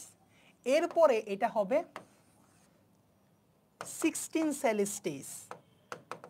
এই রকম অবস্থায় এইটাকে বলা হয় প্রথম নিরেট ভ্রূণীয় কোষ, মানে এখানে একদম টুইটুম্বুর অবস্থা, কোষ দ্বারা পরিপূর্ণ, মানে এখানে কোষ রাখার জায়গা নাই, সোজা কথা হচ্ছে এই অবস্থা আর কি। হ্যাঁ আমি আর রাখলাম না ভিতরে, এখানে 16টা কোষ একদম জ্যাম প্যাকড হয়ে আছে, ঠিক আছে। সো বলা হয়ে থাকে, এখানে অথর টু অথর আসলে ভেরি করে যে এই মরুলা পর্যন্ত হচ্ছে ক্লিভেজের শেষ, বাট অনেকে মনে করে মরুলার পরেও ক্লিভেজ চলতে থাকে। সো এই জন্য এখানে একটু মানে কন্ট্রোভার্সি আছে আর কি। তো 16 সেল স্টেজকে একটা নাম আছে, সেই নামটা অ্যাটলিস্ট মুখস্থ রাখো, সেটা হচ্ছে তোমরা পড়ে আসছো এগুলো, মরুলা 9 10 এগুলো পড়ছো, মনে নাই আর কি, মরুলা দশা বলা হয়। মরুলার পরে যেটা ঘটে সেটা হচ্ছে কি, এই যে কোষগুলো জ্যামপ্যাক্ট অবস্থায় ছিল, একটু চিন্তা করে দেখো, এখানে কোনো মাঝখানে ফাঁকা ছিল না, ইম্পর্টেন্ট জিনিস কি, এখানে কোনো ফাঁকা ছিল না, ঠিক আছে, ফাঁকা ছিল না। হঠাৎ করে মাঝখানে কি যেন একটা হয়েছে, ফ্লুইড জমা হওয়া শুরু করছে, কিছু ফ্লুইড ভিতরে ঢুকে কোষগুলোকে ডিসপ্লেস করা শুরু করছে, মানে চারপাশে ছড়াই দিয়েছে, মানে মাঝখানে একটা গর্ত তৈরি করছে। যখনই এই রকম ঘটনা ঘটে, ধরো এই হলো ঘটনা, মাঝখানে গর্ত তৈরি করে গেছে, ঠিক আছে, বাইরে কোষের স্তর আছে, এই যে বাইরে কোষের পুরো স্তর আছে, এই যে কোষ কোষ কোষ কোষ কোষ কোষ কোষ কোষ কোষ কোষ কোষ, তারপরে ভিতরে একটা জায়গায় কোষ আছে, ধরো এখানে অনেকগুলো কোষ আছে, এখানে অনেকগুলো কোষ আছে, বাট ভিতরে একটা গহ্বর তৈরি করে ফেলছে। সো এই দশাটাকে আমরা বলি হচ্ছে ব্লাস্টুলা দশা বা ব্লাস্টোসিস্ট, ব্লাস্টুলা দশা, ব্লাস্টুলা দশা অথবা ব্লাস্টোসিস্ট, ব্লাস্টোসিস্ট। মনে রাখবা এই ব্লাস্টোসিস্টের মধ্যে যে এই গহ্বরটা তৈরি হয়েছে না, এটা খুব একটা ইম্পর্টেন্স ক্যারি করে, সেটা হচ্ছে কি, এটাকে বলা হয় ব্লাস্টোসিল নামক গহ্বর। কি গহ্বর? ব্লাস্টোসিল। এখান থেকে একটা শিক্ষণীয় গল্প তোমাদেরকে বলি, শিক্ষণীয় গল্পটা যেটা মাথায় রাখবা, যে কোনো নামের শেষে সিল থাকা মানে একটা গহ্বর ইন্ডিকেট করবে, সিল থাকা মানে একটা গহ্বর ইন্ডিকেট করবে, সিল থাকা মানে একটা গহ্বর বা একটা ফাঁকা জায়গা ইন্ডিকেট করবে, ঠিক আছে, একটা স্পেস, একটা ক্যাভিটি ইন্ডিকেট করবে। তাহলে এইটা হচ্ছে কি ধরনের ক্যাভিটি, যেটা হচ্ছে ব্লাস্টোসিস্টের মধ্যে যে ক্যাভিটিটা আছে সেটা হচ্ছে ব্লাস্টোসিল। এখানে আমার তোমার বিভিন্ন ফ্লুইড থাকবে, ঠিক আছে, ব্লাস্টোসিস্টের বেসিক্যালি ফ্লুইড পার্টটা থাকবে। আচ্ছা এখন আসো যে ব্লাস্টোসিস্ট এই দশাটাও আমরা পাইলাম, মরুলা দশার পরে আমরা কি পাইলাম, ব্লাস্টোসিস্ট দশা পাইলাম। আমার জায়গা ছিল না বলে আমি উপরে চলে গেছি, তোমরা পারে সিরিয়ালে লিখলে আরো ভালো। হ্যাঁ, ব্লাস্টোসিলের পরে বা ব্লাস্টুলা দশার পরে আসবে হচ্ছে গ্যাস্ট্রুলা। এরপর যে দশাটা আসবে সেটা হচ্ছে গ্যাস্ট্রুলা। এই দশার নাম হচ্ছে গ্যাস্ট্রুলা। এখন এই দশায় ঘটনাটা কি হয় জানো? এই দশায় হচ্ছে গ্যাস্ট্রুলেশন হয়। এই দশায় কি ঘটে? গ্যাস্ট্রুলেশন ঘটে। এই দশাটার মধ্যেই হচ্ছে কি ঘটে জানো? গ্যাস্ট্রুলেশন ঘটে। গ্যাস্ট্রুলেশন ঘটে এই দশায়। তাহলে এখন গ্যাস্ট্রুলেশন জিনিসটা যদি জানতে পারি তাহলে আমরা অনেকটা জানবো যে আসলে গ্যাস্ট্রুলা কি। গ্যাস্ট্রুলা জিনিসটাকে যা সেভাবে চিন্তা করবা 1 2 3 4 মানে 1 2 3 মানে তিনটে স্তরে বিন্যস্ত হওয়া, এটাই হচ্ছে কি গ্যাস্ট্রুলেশন। গ্যাস্ট্রুলেশন কি? তিনটা ভ্রূণীয় স্তরে বিন্যস্ত হওয়া। যেমন দ্বিস্তরী প্রাণী হলে দুইটা হবে, বাট ত্রিস্তরী প্রাণীর ক্ষেত্রে হলে তিনটা স্তরে বিন্যস্ত হইতেছে, এটাই হচ্ছে গ্যাস্ট্রুলেশন। সোজা কথা। এই গ্যাস্ট্রুলেশনের পরে শুরু হয় আস্তে আস্তে অর্গানোজেনেসিস। জানো, গ্যাস্ট্রুলেশনের পরে শুরু হয় আস্তে আস্তে শুরু হয় আসলে আরও মাঝখানে অনেক স্টেজ আছে আমরা যেগুলোকে ভাত দিয়ে যাই। গ্যাস্ট্রুলের মধ্যে আর্কেন্টেরন সৃষ্টি হওয়া সহ আরও অনেক কমপ্লেক্স ধাপ আছে যেগুলো আমরা এই লেভেলে কোনো দরকারই নেই, কারণ আলটিমেটলি এগুলো থেকে কোনো কোশ্চেন আসবে না। যতটুকু পর্যন্ত এমসিকিউ, অ্যাটলিস্ট কঠিন লেভেলের এমসিকিউ আসলেও তোমার পারা লাগবে, আমি সেগুলোই জাস্ট ডিসকাস করতেছি। যেগুলো থেকে কোনো দিনও ইহজন্ম প্রশ্ন আসবে না, একদম ফর গ্যারেন্টিড। আমি এগুলো আমি জানলেও তোমার আমি বলবো না, পড়াবো না। এরপর তুমি যদি আমার গালিও দাও, ভাইয়া হয়তো জানে না, আমার যাই আসতেছে না। এরপরে আস্তে আস্তে শুরু হচ্ছে অর্গানোজেনেসিস। মানে অর্গানোজেনেসিস মানে হচ্ছে কি এই যে প্রত্যেকটা স্তর থেকে আস্তে আস্তে বিভিন্ন অঙ্গ সৃষ্টি হওয়া, বিভিন্ন তন্ত্র সৃষ্টি হওয়া, এগুলো হচ্ছে আস্তে আস্তে গ্যাস্ট্রুলেশনের পরে শুরু হয়। তাহলে মোটামুটি হচ্ছে এই ধাপটা সারা পার করে। তো ফার্স্ট ক্লিভেজের পরে যেটা দশার আসে two cell stage, second cleavage, third cleavage, fourth ক্লিভেজের পরে আস্তে আস্তে মরুলা দশা হয়। মরুলার পরে ব্লাস্টুলা দশা হয়। ব্লাস্টুলা দশার মধ্যে একটা ব্লাস্টোসিল নামক গহ্বর থাকে যেখানে ফ্লুইড জমা হয়। দেন হচ্ছে ব্লাস্টুলার পরে গ্যাস্ট্রুলা আসে, অ্যান্ড গ্যাস্ট্রুলার পর আস্তে আস্তে অর্গানোজেনেসিস শুরু হয়, কারণ গ্যাস্ট্রুলা দশায় গ্যাস্ট্রুলেশন ঘটে, তিনটা স্তরে বিন্যস্ত হয়। ওই স্তরগুলো থেকে কোষ থেকে তোমার হইতে হবে না, অর্গান তৈরি হতে হবে না, তাহলে অর্গানোজেনেসিস এর পরে শুরু হয়। তো মাথায় রাখবো হচ্ছে আমাদের এই হচ্ছে বেসিক কিছু কথাবার্তা। আমি একটু দেখি তোমাদের এগুলো নিয়ে, ক্লিভেজ নিয়ে সবচেয়ে ডিটেলস কথা বলছে তোমাদের আলিম স্যারের বই। আমি আলিম স্যারের বইটা আনছি, দেখি আমি তোমাদেরকে যা পড়াইছি এই বাদে আসলে কোনো এক্সট্রা লাইন এখানে আছে কিনা তোমাদেরকে একটু। এই যদি কেউ ক্লিভেজ টপিকটা বাদ দিতে চাও আমি বলবো যে খুবই ভালো সিদ্ধান্ত, কোনো সমস্যা নেই তোমার মাথার মধ্যে না ঢুকলে, বাট আমি বলবো যে পড়ে রাখতে পারলে ভালো। ও আচ্ছা, ক্লিভেজের একটা অপর নাম আছে, বাংলা অপর নাম আছে, এইটা অনেকে আমরা জানি না, সম্ভেদ। সম্ভেদ, সম্ভেদ। তাহলে ক্লিভেজের অপর নাম হচ্ছে কি? সম্ভেদ। তারপরে কি বলছে? ক্লিভেজ প্রক্রিয়ায় সৃষ্ট ভ্রূণীয় কোষগুলোকে ব্লাস্টোমিয়ার বলে। এইটা হচ্ছে আরেকটা ইম্পর্টেন্ট জিনিস।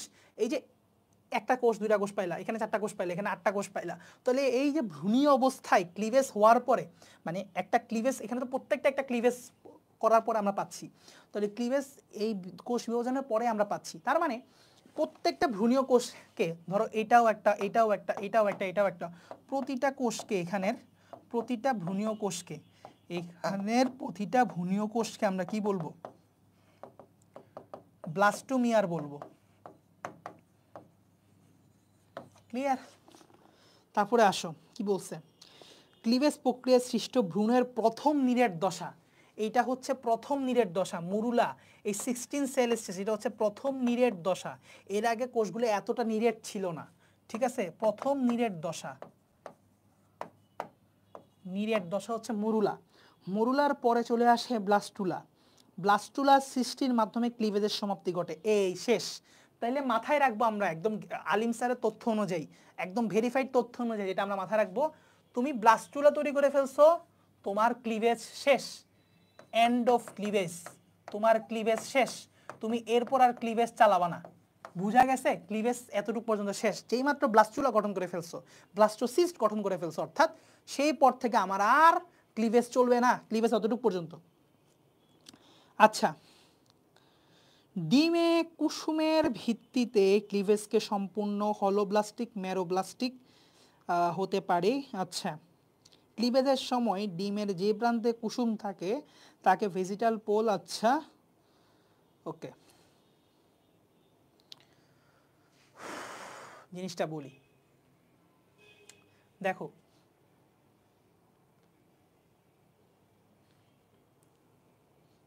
দেখো ডিমে যে কুসুম, ডিম বলতে কি ডিম্বাণু, সো ডিম্বাণু আর শুক্রাণু মিলিত হয়েছিল, সো ওই যে ডিম্বাণু ছিল ওই ডিম্বাণুর মধ্যে কিন্তু কুসুম থাকে আমাদের, মানে আমরা কিন্তু মাইক্রোলেসিথাল মানে হচ্ছে আমাদের ডিমে কুসুম খুবই অল্প পরিমাণ থাকে। মুরগির ডিমে যেমন কুসুম কত বড়, তাই না? কিন্তু আমাদের ডিমে কিন্তু কুসুম আসলে খুবই লেস, মানে একদম খুবই ইনসিগনিফিকেন্ট অ্যামাউন্ট অফ কুসুম পাওয়া যায় বা ইয়ক স্যাক পাওয়া যায়, সোজা কথা। সো এই ইয়ক স্যাকটা যদি অনেক বড় থাকে, বেশি থাকে, সেটা সম্পূর্ণটা থেকে যায় ক্লিভেজের মতো, তাহলে সেটা হবে কি হলোব্লাস্টিক। আর যদি একদম অল্প থাকে সেটা হচ্ছে ম্যারোব্লাস্টিক। এটাই বলছে ক্লিভেজকে দুই ভাগে ভাগ করছে। আর ডিমের যে প্রান্তে কুসুম থাকে, ধরো সে টু সে আমরা একটু জিনিসটা বলি, ধরো এটা একটা ডিম, এটা কি একটা ডিম। তো এই প্রান্তে আছে হচ্ছে কুসুম, কুসুমটাকে হলুদ দিয়ে প্রকাশ করলাম। এই প্রান্তে আছে ধরো অল্প পরিমাণ কুসুম আছে, তাহলে এটাকে আমরা বলবো হচ্ছে ভেজিটাল পোল। এটাকে বলতে হবে কি আমাদের ভেজিটাল পোল। ভেজিটেবল বানাই দিও না আবার, ভেজিটাল পোল, ঠিক আছে? আর ধরো এই প্রান্তে নিউক্লিয়াস আছে, নীল কালারের নিউক্লিয়াস, এই প্রান্তে আছে নিউক্লিয়াস, ডিমের এই প্রান্তে আছে নিউক্লিয়াস, তাহলে এই প্রান্তটাকে আমরা বলতে হবে, এই প্রান্তটার নাম হয়ে যাবে এনিম্যাল পোল। ক্লিয়ার? তাহলে দুইটা পোল আমরা একটু জেনে রাখলাম, নাইস টু নো। এগুলো এই তথ্যগুলো নাইস টু নো, এগুলোতে পারাই লাগবে, মনে রাখাই লাগবে এমন আসলে না, কারণ পরীক্ষায় আমি অনেক স্টুডেন্টকে আমি যখন লাস্ট মুহূর্তে রিভিশন দেওয়াই এগুলো ধরা ছোঁয়াও করি না, এগুলো পড়াইও না, কারণ বলে যে বাবা তুই মেইন তথ্য পড়তে পড়তে তোর জীবনটা শেষ, তুই এগুলো পারলে ভালো, না পারলে আসসালামু আলাইকুম টাটা দিয়ে দেয়, ঠিক আছে? যেহেতু আমরা শুরু করতেছি নতুন নতুন, আমাদের সব কিছু পিনিক লাগতেছে, সো আমরা পড়বো। আচ্ছা, বাট ক্লিভেজ টপিকটা এত ইম্পর্টেন্ট না, আমি পড়াইতেছি ঠিকই, কিন্তু তারপর আমি বলে দিচ্ছি যে এটা আসলে অতটা ইম্পর্টেন্ট না। বইয়ে আসতে বললে আমার দায়িত্বের সাথে আমার পড়াইতে হইতেছে। ক্লিভেজে আসো, ওরিও ক্লিভেজ, দ্বিপার্শ্বীয় ক্লিভেজ এবং সর্পিল ক্লিভেজ। ওরিও ক্লিভেজের সংজ্ঞাটা একটু তোমরা লিখে নাও। এক্ষেত্রে বিভাজন তলগুলো জাইগোটকে সর্বদা ওরিও ও সুষমভাবে বিভক্ত করে। ঠিক আছে, এই কথাটা আমি আবার রিপিট করি। এই ক্ষেত্রে বিভাজন তলগুলো জাইগোটকে সর্বদা ওরিও এবং সুষমভাবে বিভক্ত করে। দেখো ওরিও এবং সুষমভাবে, দেখো জিনিসটা খুব সুষম হয়েছে না, একদম সুষমভাবে চারপাশ থেকে। এখানে দেখো, দেখো চারপাশ থেকে সুষমভাবে সমান ডিস্টেন্সে সব কিছু গেছে, তো চারপাশ থেকে সুষমভাবে ওরিওভাবে জিনিসটা বিন্যস্ত। আচ্ছা, দ্বিপার্শ্বীয় বলছি কি, এক্ষেত্রে দ্বিতীয় বিভাজন পর্যন্ত ওরিও ক্লিভেজের নেয়, কিন্তু পরবর্তী বিভাজন মধ্যরেখা বরাবর অনুপ্রস্থভাবে ঘটে বলে 4টি করে দুটি সারি কোষের সৃষ্টি হয়। তাহলে এখানে ইম্পর্টেন্ট জিনিসটা কি, দুইটা সারি কোষের সৃষ্টি হয়, যেটা ওরিওতে হচ্ছিল না। দেখো এখানে কিন্তু তুমি সারি করতে পারবা না, দেখো, কিন্তু এই জায়গায় দেখো দুইটা সারি বানাতে পারবা, এক সারি দুই সারি, দুইটা ডিফারেন্ট ডিফারেন্ট সারির কোষ বানাতে পারবা। দেখো জিনিসটা দেখো, ধরে নাও এ এক সারি, এ আরেক সারি, দুইটা সারির ডিফারেন্ট ডিফারেন্ট, মধ্যরেখা বরাবর অনুপ্রস্থভাবে ঘটে, মধ্যরেখা বরাবর অনুপ্রস্থভাবে ঘটে। তারপরে সর্পিল ক্লিভেজ, এগুলো এত ডেপলি বোঝা লাগবে না। সর্পিল ক্লিভেজের ক্ষেত্রে কি বলছে, তৃতীয় বিভাজনের সময় এনিম্যাল পোলের ব্লাস্টোমিয়ার সমূহ ভেজিটাল পোলের ব্লাস্টোমিয়ারের সাথে চক্রাকারে সামান্য স্থান পরিবর্তন করে। মাশাআল্লাহ, যা বলছে আমি বুঝি না, তোমাদের কি বুঝাবো। সো মেইন কথা কি জানো, মেইন কথা হচ্ছে কি এগুলো কখনোই তোমার সৃজনশীলে আসবে না, কখনোই অনুধাবনমূলক প্রশ্ন তোমাকে চাবে না ডিফারেন্ট ডিফারেন্ট করে ওরিও কি, দ্বিপার্শ্বীয় কি, সর্পিল কি। ঠিক আছে, তোমাকে যেটা মাথায় রাখতে হবে হাইয়েস্ট, সেটা হচ্ছে কি তিনটার নাম মনে রাখবা, ওরিও, দ্বিপার্শ্বীয় আর সর্পিল। ওরিও কারা করে, আর্থ্রোপোডা, শেষ। মনে রাখবা ওরিও আর্থ্রোপোডা, অর অর আর, অর আর, ওরিও আর্থ্রোপোডা, অর আর। দ্বিপার্শ্বীয় মনে রাখবা করডাটা, কারণ মানুষও দ্বিপার্শ্বীয় প্রতিসম, একটু পরে আমরা পড়বো। সর্পিলটা মনে রাখাটা হচ্ছে যে ইম্পর্টেন্ট, কারণ সর্পিল আমি দেখছি একবার না দুইবার এমসিকিউতে কোথাও আসছে, শুধুমাত্র সর্পিলটা আমি নিজে মনে রাখতাম পার্সোনালি, অন্যগুলা তাকাইতামও না। সর্পিল ক্লিভেজ হচ্ছে কি এনিলিডা আর মলাস্কা, মনে রাখতে পারো, মল আনো, মলাস্কা এবং এনিলিডা, মল আনো, কাউকে দিয়ে মল আনতে দিয়েছো, ঠিক আছে, পায়খানা আনতে দিয়েছো, মল আনো, শেষ। তাহলে আমি বুঝাতে পারছি এখানে তেমন কিছু লাগবে না, কারণ এগুলো একটু কমপ্লেক্স, কোন বিভাজন দলে কি হচ্ছে তোমরা যদি একান্তই খুব আগ্রহ থাকে এটার একটা অ্যানিমেশন বা কিছু একটা দেখে নিও ইউটিউব থেকে, তখন খুব ভালো করে বুঝতে পারবা। আদারওয়াইজ এটা বোঝার খুব মুশকিল, কোন তলে কি হচ্ছে না হচ্ছে এটা বুঝতে পারবা না। এখানে উদাহরণগুলো কাজে লাগবে, আর এখানে যা পড়াইছি থিওরি একটু এটাই ক্লিভেজের আদ্যপান্ত জানা লাগবে। সিলোম খুবই খুবই ইম্পর্টেন্ট টপিক। আমরা এই টপিকটা পড়ানোর আগে 2 থেকে 3 মিনিট একটা ব্রেক দিব, ঠিক আছে? 3 মিনিট একটা ব্রেক দিব, ঠিক আছে? আমি একটু বলে নেই, সিলোম টপিকটা 5 স্টার ইম্পর্টেন্ট, মানে এখান থেকে একটা সৃজনশীল প্রশ্ন দিবেই দিবে। যদি শ্রেণীবিন্যাসের ভিত্তি থেকে কোনো প্রশ্ন করার ইচ্ছা থাকে স্যারদের, সিলোম থেকে করবে, এটা মাস্ট লিখে দেয়া যায়, লিখিত, একদম লিখিত। তাই এটা খুব ভালো করে বুঝে পড়তে হবে। তাই একটা ভাই একটু রিফ্রেশ হয়ে আসি, পানি খেয়ে আসি, আমরা 3 মিনিট ব্রেকের পর শুরু করতেছি। সো আমরা একটু ব্রেক নিব। কই রে, সো আমরা 3 মিনিটস ব্রেকের পর শুরু করতেছি ইনশাআল্লাহ, ঠিক আছে?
ওকে, সো আমরা শুরু করি, দেখি।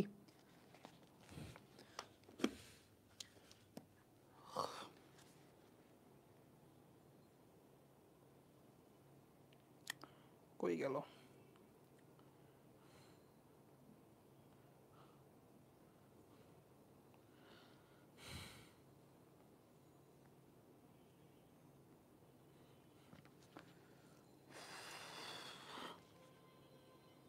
ওকে, তাহলে সবাই আমরা আবার সিরিয়াস হয়ে আমরা এখন সিলোম টপিকটা বলবো, the one of the most important topic এবং আজকের ক্লাসের সেরা ইম্পর্টেন্ট টপিক। কারণ আজকের ক্লাসে আমি আর সর্বোচ্চ হয়তো দুইটা শ্রেণীবিন্যাসে ভিত্তি পড়াবো, একটা হচ্ছে এই সিলোম পুরাটা আর একটা হচ্ছে প্রতিসাম্য।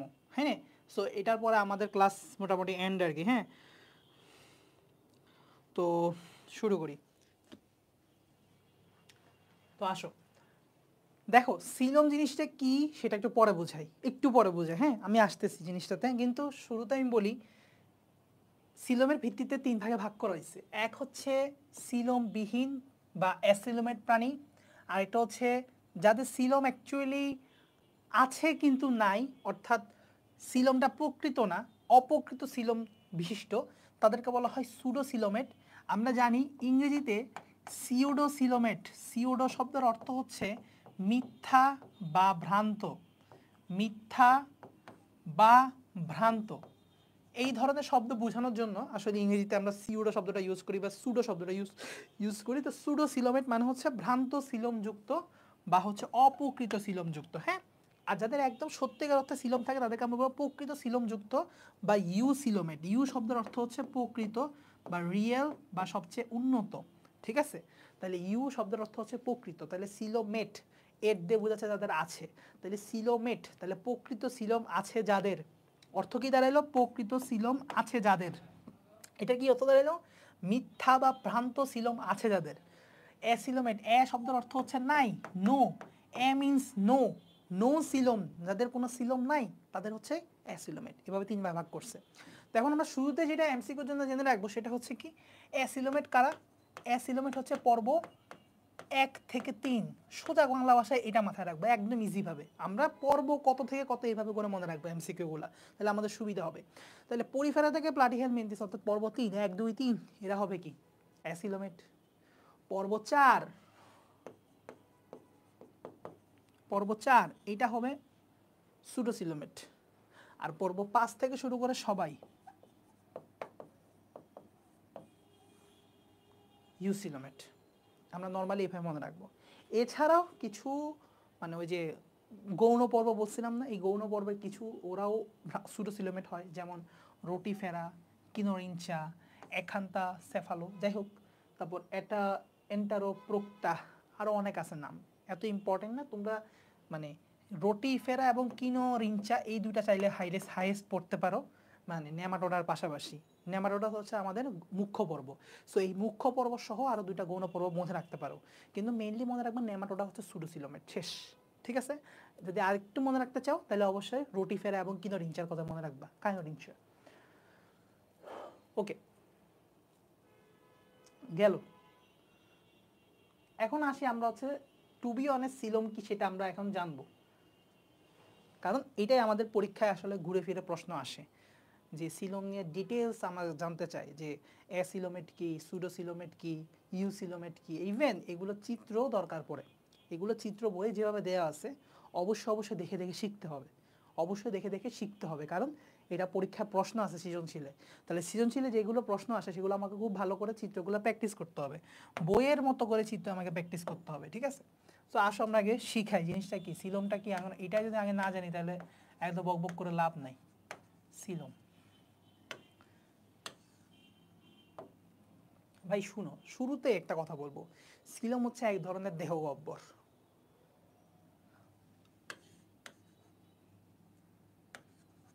এক প্রকার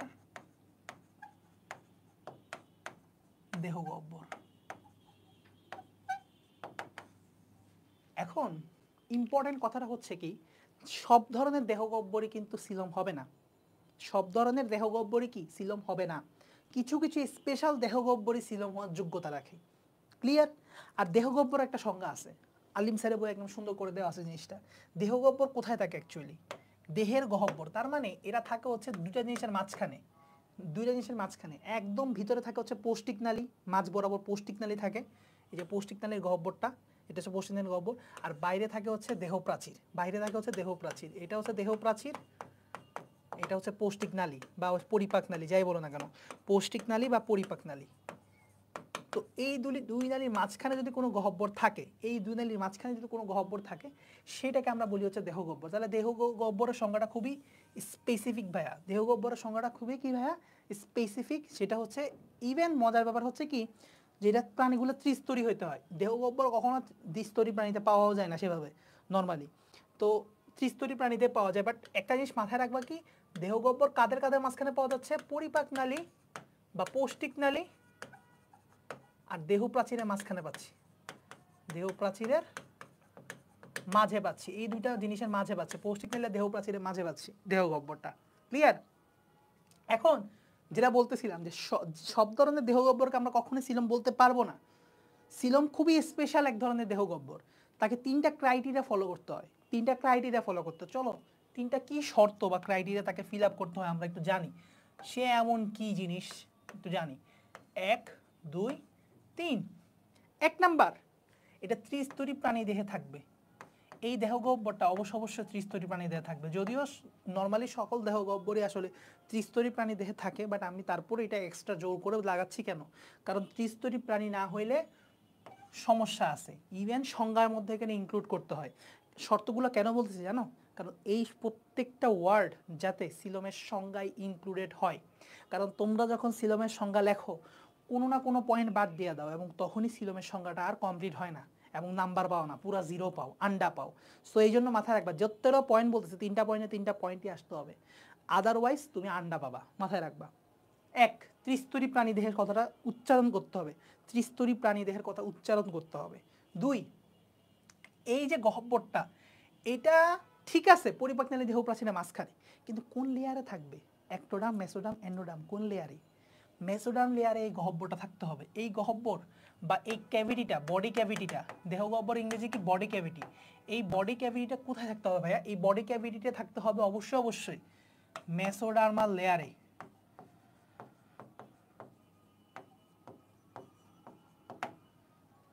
ক্লিয়ার? 3 নাম্বার আসতেছি, মেসোডার্মাল কোষ দ্বারা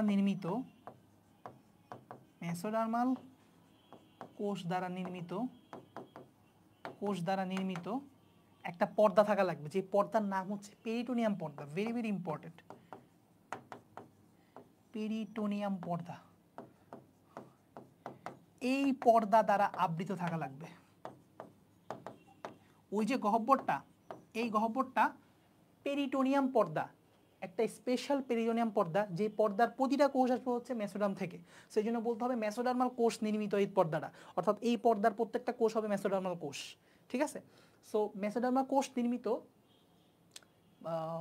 পেরিটোনিয়াম পর্দা দ্বারা আবৃত থাকতে হবে এই গহ্বরটা।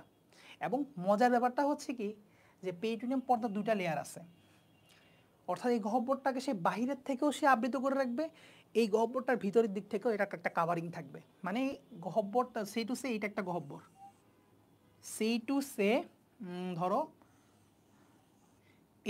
এই জায়গাটা হচ্ছে একটা গহ্বর, এই গহ্বরের ভিতরের আবরণটাও পেরিটোনিয়াম থাকতে হবে, বাহিরের আবরণও পেরিটোনিয়াম থাকতে হবে। এইটাই হচ্ছে এখানে শর্তটা কি, বাহিরেও পেরিটোনিয়াম একটা লেয়ার থাকতে হবে, এই গহ্বরের ভিতরেও একটা পেরিটোনিয়ামের লেয়ার থাকতে হবে। দেখো শর্তগুলো কতগুলো দেখছো। সো পেরিটোনিয়াম যেটা বাহিরের দিকে থাকে, বাহিরের স্তর, পেরিটোনিয়ামের বাহিরের স্তর যেটা, সেটাকে বলতে হয় প্যারাইটাল লেয়ার। একটু জেনে রাখো, প্যারাইটাল লেয়ার, এটা একটু এক্সট্রা বলতেছি, প্যারাইটাল লেয়ার। আর যেটা একটু ভিতরের দিকে থাকবে, ভিতরের দিকে যে ভিতরের লেয়ারটা, প্যারাইটাল পর্দা, পেরিটোনিয়াম পর্দার ভিতরের স্তর বা ভিতরের লেয়ার, ইনার লেয়ার, এটা হচ্ছে outer layer and this is the inner layer. So inner layer বা ভিতরের লেয়ারে থাকবে হচ্ছে ভিসেরাল স্তর, ভিসেরাল লেয়ার, বাংলায় লিখলে ভিসেরাল, এভাবে লিখবা। তাহলে পেরিটোনিয়াম পর্দাটা ওই গহ্বরটাকে ভিতর থেকেও আবৃত করতে হবে, বাইরের থেকেও আবৃত করতে হবে, একদিকে থাকলে হবে না, এতগুলো শর্ত তোমাকে মেনটেন করতে হবে। তাহলে আমরা যদি সিলোমের সংজ্ঞা দাঁড় করাইতে হয়, প্রত্যেকটা ওয়ার্ড আমাকে উচ্চারণ করতে হবে একবার একবার। তো এখন তুমি একটু বইয়ে উল্টাও, বইয়ে তোমার সিলোমের সংজ্ঞাটা দেখো, আমি তোমাদের জন্য রিড করি সংজ্ঞাটা কি বলছে দেখো। ত্রিস্তরী প্রাণী দেহে ভ্রূণীয় পরিস্ফোরণের সময় মেসোডার্ম স্তর থেকে সৃষ্ট যে গহ্বর মেসোডার্মাল কোষে নির্মিত পেরিটোনিয়াম নামক ঝিল্লিতে আবৃত থাকে তাকে সিলোম বলে। ত্রিস্তরী প্রাণী কথাটা উচ্চারণ হয়েছে 1। 2, মেসোডার্ম কোষ থেকে সৃষ্ট যে গহ্বর, এই গহ্বর যে মেসোডার্ম স্তরের সৃষ্টি হচ্ছে এই কথাটা উচ্চারণ হয়েছে কিনা।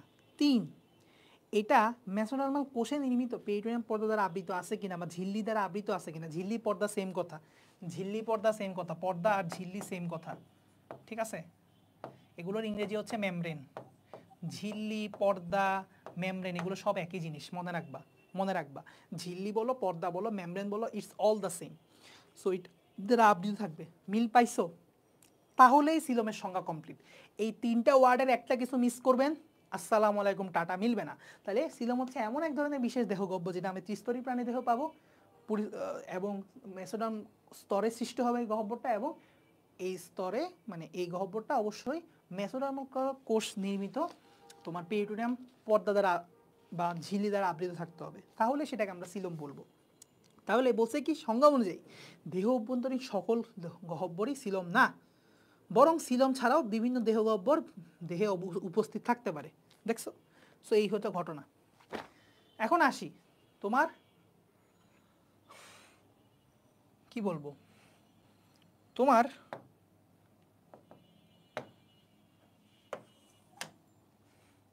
আমরা যে অ্যাসিলোমেট বললাম, সিলোমেট বানানটা একটু ইংলিশে দেখতে পারো, সিলোম বানানটা হচ্ছে এরকম, ই হবে এদিকে, আমি এখন সিলোমেট লিখতেছি যেহেতু ATE। তো তোমরা বাংলায় নর্মালি অ্যাসিলোমেট লেখো, কোনো সমস্যা নাই, আমি একটু ইংরেজিটা লিখলাম যাতে ইংরেজি ভার্সন যারা আছে একটু তাদের সহজ হয়। আর তুমি চাইলে আমার মতো ইংরেজি লিখতে পারো, সমস্যা নাই, বাংলা তো দেখাইছি একটু আগে। তাহলে অ্যাসিলোমেট মানে নাই, সিলোম নাই। তো এদের আইরনিক্যাল ব্যাপার যেটা, যে এদের যে সিলোম নাই, কীরকম নাই বলি, এরা 1 নম্বর হয়তো ত্রিস্তরী প্রাণী হইতেও পারে, না হইতে পারে, কোনো সমস্যা নাই। মেসোডার্ম স্তরে এদের কোনো গহ্বর পাওয়াই যায় না, অর্থাৎ এদের যে দেহ গহ্বরটা আমরা বলছি না সিলোম একটা প্রকার দেহ গহ্বর, এদের ওই গহ্বরটাই নাই, এই মেসোডার্ম স্তরে এই গহ্বরটাই নেই। মানে গহ্বরটা যে মেসোডার্ম স্তরে থাকবে, অর্থাৎ এদের মূল কথা হচ্ছে মেসোডার্ম স্তরে কোনো গহ্বরই নাই। মানে অর্থাৎ প্রথম শর্তে হয়তো জিতলো, জিতলো বা হারলো, এটা ডাজেন্ট ম্যাটার, কিন্তু দ্বিতীয় যে শর্তটা মানে মেইন কথা হচ্ছে গহ্বর তো থাকা লাগবে, এই গহ্বরটাই তো নাই। ও আর 3 নাম্বার শর্তে কি যাবে? তাহলে মেসোডার্ম লেয়ারে কোনো গহ্বর নাই। কেন নাই এটার ব্যাখ্যায় আসি। কারণ কি? কারণ হচ্ছে মেসোডার্মের যে কোষ ছিল না, মেসোডার্ম লেয়ারের মধ্যে কোষ দ্বারা পরিপূর্ণ হয়ে গেছে। কি ধরনের কোষ? স্পঞ্জি প্যারেনকাইমা কোষ সেখানে জায়গা দখল করে ফেলছে। কোন ধরনের কোষ জায়গা দখল করে ফেলছে? স্পঞ্জি প্যারেনকাইমা কোষ জায়গা দখল করে ফেলছে। আমি নর্মাল ইজি করে বলতেছি জিনিসগুলো, দেখো বইয়ে জিনিসগুলো ইজি করে লেখা নাই, আমি জিনিসটা ইজি করে বলতেছি, যার কারণে নো ক্যাভিটি লেফট, এখানে কোনো ক্যাভিটি নাই, এখানে কোনো ক্যাভিটি বা গহ্বর তৈরি হওয়ার সুযোগই দেয় না। এই জন্য আমরা এটাকে বলবো অ্যাসিলোমেট, তার সিলোম নাই, সোজা কথা। কারণ মেসোডার্ম লেয়ারে কোনো গহ্বরই নাই, তাহলে এখানে আমার সিলোম থাকা না থাকা কোনো প্রশ্ন আসতেছে না, প্রকৃত অপ্রকৃত ওইটার প্রশ্ন সে রাখতেছে না। তাহলে আসো বাংলা কথায় কি বলছে, এই ধরনের প্রাণীর দেহে কোনো সিলোম থাকে না। ওকে, কেন থাকে না? কেন না ভ্রূণীয় বিকাশের সময় দেহপ্রাচীর ও পরিপোষ্টিতালে মধ্যবর্তী ফাঁকা স্থান অর্থাৎ ব্লাস্টোসিল, এই দেহগহ্বরটা নর্মালি যখন মানে এই দেহগহ্বরটা ভ্রূণীয় অবস্থায় কি থাকে জানো? ব্লাস্টোসিল। ভ্রূণীয় অবস্থায় নামটা নাম থাকে হচ্ছে ব্লাস্টোসিল। ওই ব্লাস্টোসিলের কথা দেখে আসছো না, ব্লাস্টোসিল, ওই ব্লাস্টোসিলটাই পরবর্তীতে মানে অ্যাডাল্ট অবস্থায় দেহগহ্বর তৈরি করে। হ্যাঁ, তো যাই হোক, তো কি বলছে, ব্লাস্টোসিল মেসোডার্ম উদ্ভূত স্পঞ্জি প্যারেনকাইমা কোষে পরিপূর্ণ থাকে। অর্থাৎ ওই লেয়ারে স্পঞ্জি প্যারেনকাইমা কোষ দিয়ে পরিপূর্ণ হয়ে যায়, কোনো গহ্বর আর থাকে না। তোমরা বইয়ের এই চিত্রটা ভালো করে একটু কষ্ট করে দেখবা, বইয়ের এই চিত্রটা দেখো, বইয়ের চিত্রটা দেখবা নীল কালারে, সবাই তোমরা বই উল্টাও, বইয়ে দেখো নীল কালারে বাইরে যেটা দিচ্ছে হচ্ছে অ্যাক্টোডার্ম, একদম হলুদ কালারে যেটা ভিতরে দিচ্ছে সেটা হচ্ছে এন্ডোডার্ম। তাহলে অ্যাক্টোডার্ম এবং এন্ডোডার্ম মাঝখানে কমলা কালারে যা আছে সেটা হচ্ছে মেসোডার্ম। এখন এই মেসোডার্ম লেয়ারে তুমি কোনো কারণে কোনো ফাঁকা গহ্বর দেখতেছো? নাই, কোনো ফাঁকা গহ্বর নাই। এখানে পুরা জিনিসটা হচ্ছে কমলা দিয়ে পরিপূর্ণ করে দিচ্ছে, কারণ এখানে কমপ্লিটলি সব মেসোডার্মাল স্পঞ্জি প্যারেনকাইমা দিয়ে পরিপূর্ণ হয়ে গেছে, এখানে কোনো গহ্বরই নেই। তার মানে কি প্রমাণিত এখানে কোনো সিলোম নাই। ক্লিয়ার? সো এই ছবিটা আল্লাহর দোহাই লাগে, আল্লাহর দোহাই লাগে ভালো করে পড়বা, ঠিক আছে? আসো এখন দেখাই তোমাকে সুডোসিলোমেট, সুডো কোইলোমেট মানে সিলোমেট, সুডোসিলোমেট। সুডোসিলোমেটের কি ঝামেলা হয়েছে? সুডোসিলোমেটের ঝামেলা কিছুই হয় নাই। সে ত্রিস্তরী, 1 নম্বর পয়েন্ট সে ফিল আপ করছিল, সে ত্রিস্তরী। অ্যাসিলোমেটের ক্ষেত্রে এটা আসলে ফিল আপ করতেও পারে নাও করতে পারে, এটা ডাজন্ট ম্যাটার। যেমন 1 থেকে 3 আমরা জানি পর্ব 1 ত্রিস্তরী না, পর্ব 2ও ত্রিস্তরী না, পর্ব 3 আবার ত্রিস্তরী, তাই না? সো এই জন্য ওইটা মাথায় রাখবো যে গহ্বর নাই, এটা অন্য কিছু নিয়ে আমার বদার করার দরকার নেই। সুডোসিলোমেটে ত্রিস্তরী হবে, এটা ফিল আপ করছে। 2 নাম্বার শর্ত, এটাও ফিল আপ করছে, মেসোডার্ম লেয়ারে একটা গহ্বর আছে, মেসোডার্ম লেয়ারে একটা গহ্বর আছে, এটাও ফিল আপ করলো, এটাও ফিল আপ করলো।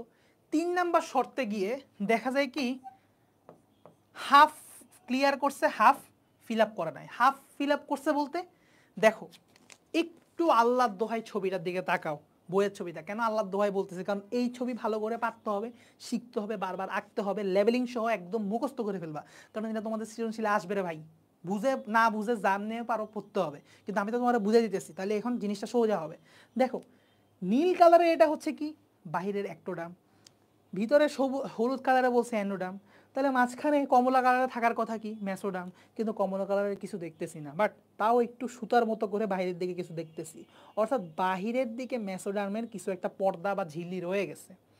তাহলে বাকি অংশটা কি হয়ে গেল? গহ্বর। তাহলে মানে গহ্বরটা আছে, তাহলে প্রমাণিত 1 গহ্বর আছে, তাহলে শর্ত 2ও ফিল আপ করতেছে। শর্ত 1 যে ফিল আপ করলো কেমনে? শর্ত 1 ফিল আপ করার শর্ত হলো যে অ্যাক্টোডার্ম, মেসোডার্ম, এন্ডোডার্ম আছে, 3টা লেয়ার আছে, এই জন্য শর্তটা ফিল আপ হয়েছে ত্রিস্তরী। তাহলে এখানে মেসোডার্ম ছিল কিন্তু কোষগুলো সরে নষ্ট হয়ে এখানে গহ্বর তৈরি হয়েছে। তো বাইরের দিকে যে অল্প যে মেসোডার্মাল কোষগুলো রয়ে গেছে সেগুলো কি তৈরি করলো? পেরিটোনিয়াম গঠন করছে। এখন একটু চিন্তা করো, এই গহ্বরটার বাহিরের দিকে শুধুমাত্র পেরিটোনিয়াম রয়ে গেছে, যার মানে এই গহ্বরটার বাহিরের দিকে প্যারাইটাল পেরিটোনিয়ামই রয়ে গেছে, প্যারাইটাল পেরিটোনিয়ামই রয়ে গেছে, কিন্তু ভিতরের দিকে হলুদ কালারের আশেপাশে এরকম কোনো হলুদ কিছু নাই, মানে কমলা কিছু নাই, অর্থাৎ মেসোডার্মাল কোষ নাই, মেসোডার্মাল পেরিটোনিয়াম পর্দা নাই, যার মানে হচ্ছে ভিসেরাল লেয়ারটা অ্যাবসেন্ট, ভিসেরাল লেয়ারটা নাই, ভিসেরাল পেরিটোনিয়াম নাই। তাহলে একটাও যদি অনুপস্থিত থাকে তাহলে এটা আর 3টা শর্ত কমপ্লিটলি ফিল আপ করলো? করে নাই, এই জন্য বলতে হবে কি সুডোসিলোমেট। ক্লিয়ার?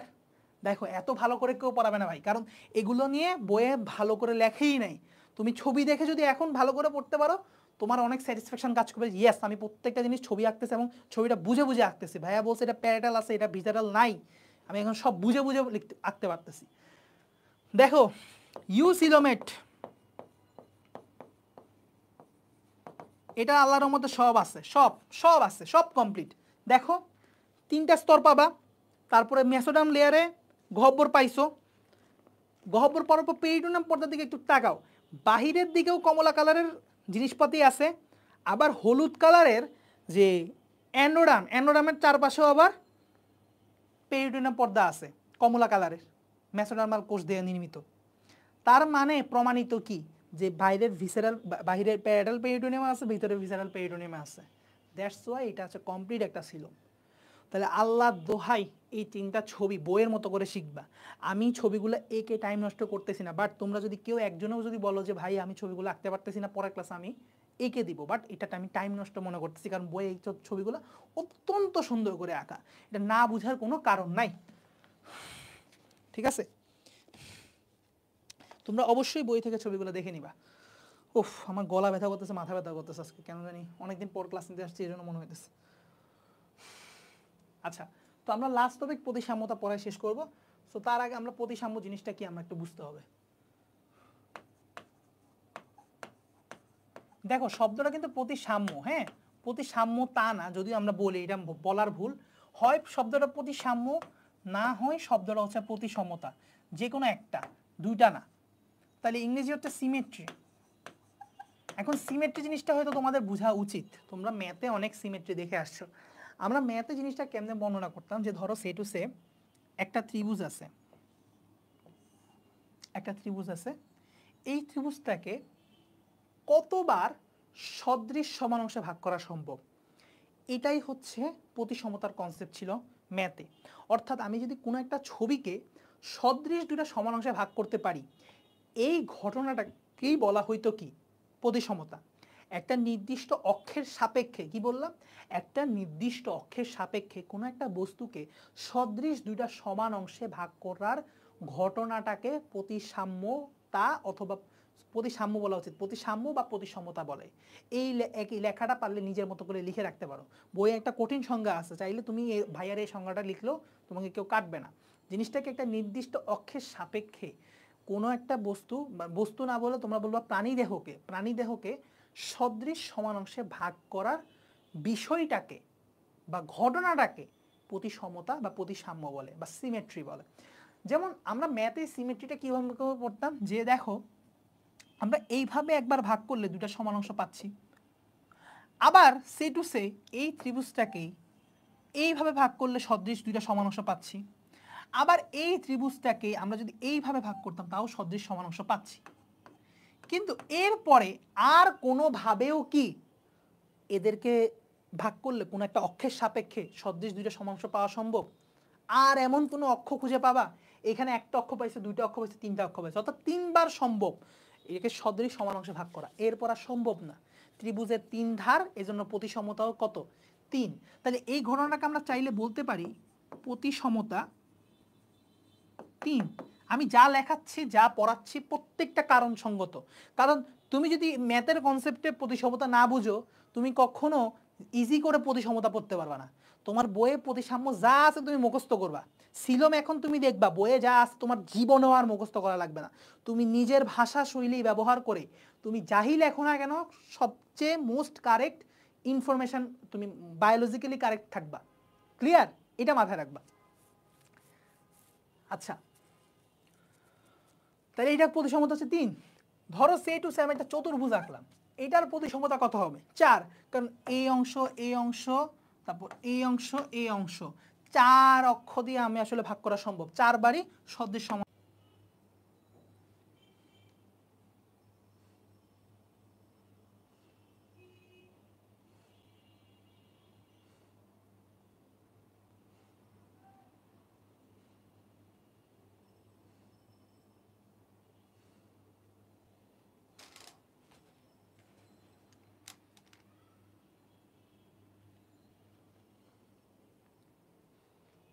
কি রে, কমেন্টে যেতে পারতেছি না কেন, ঘটনা কি?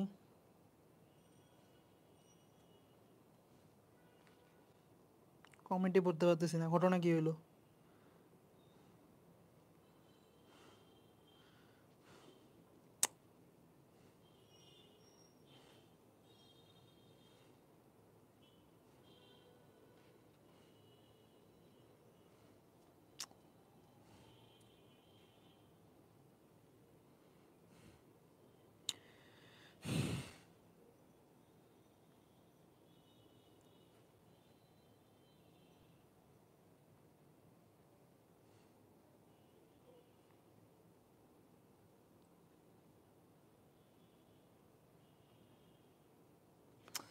আচ্ছা, কতক্ষণ থেকে দেখতে পাচ্ছিল না, ঘটনা কি? কি পড়াইছি তাও তো মনে হয় দেখো নাই। এ তো ঝামেলা।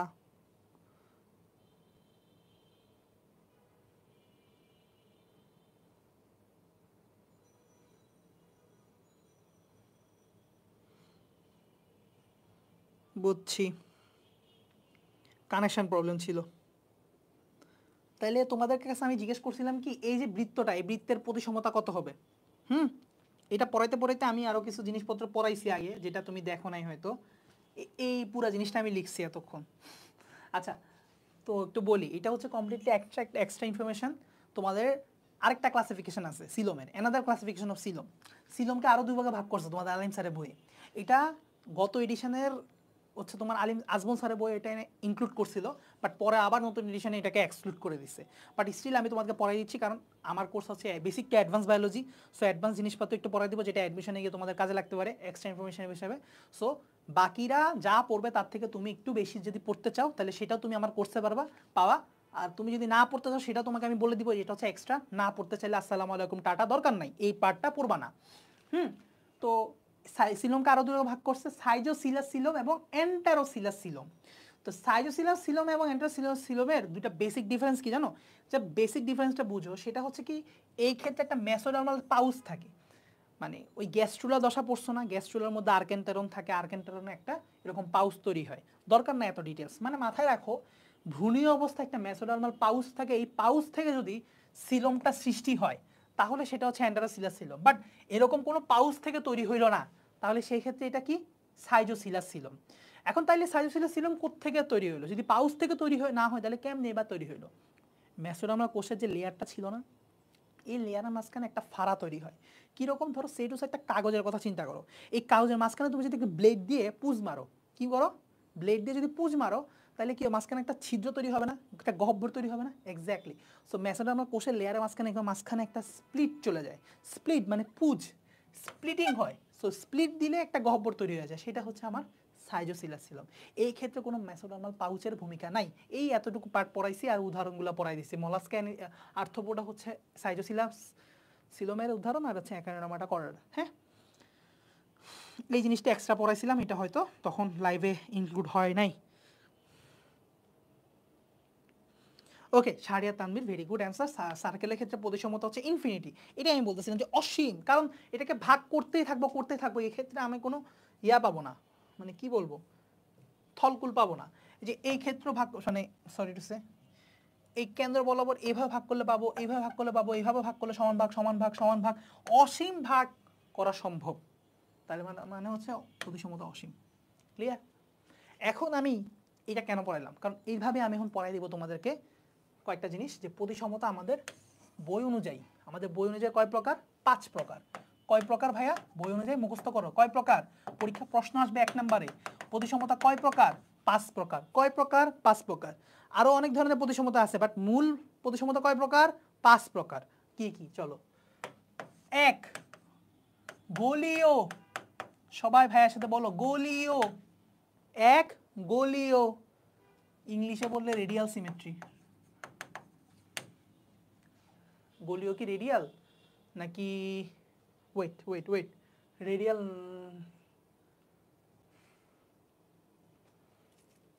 মাথায় আসতেছে না। ওরিও মানে কি তাইলে? ওরিও মানে না রেডিয়াল হওয়ার কথা।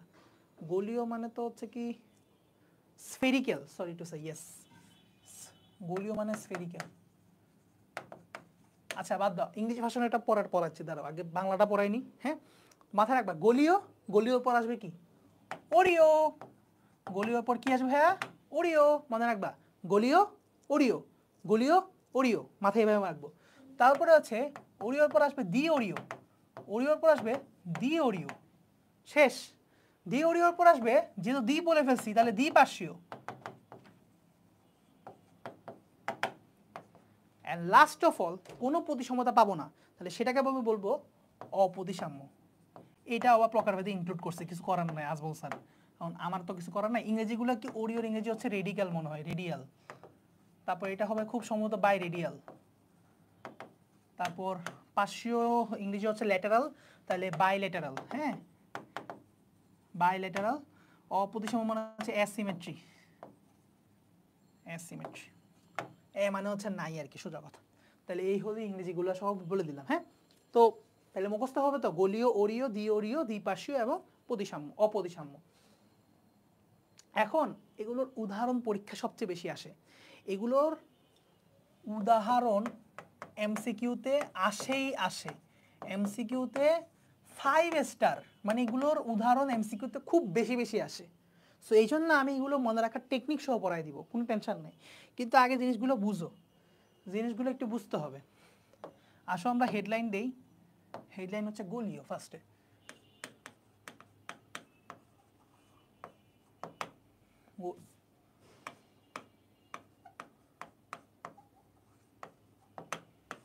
গোলীয়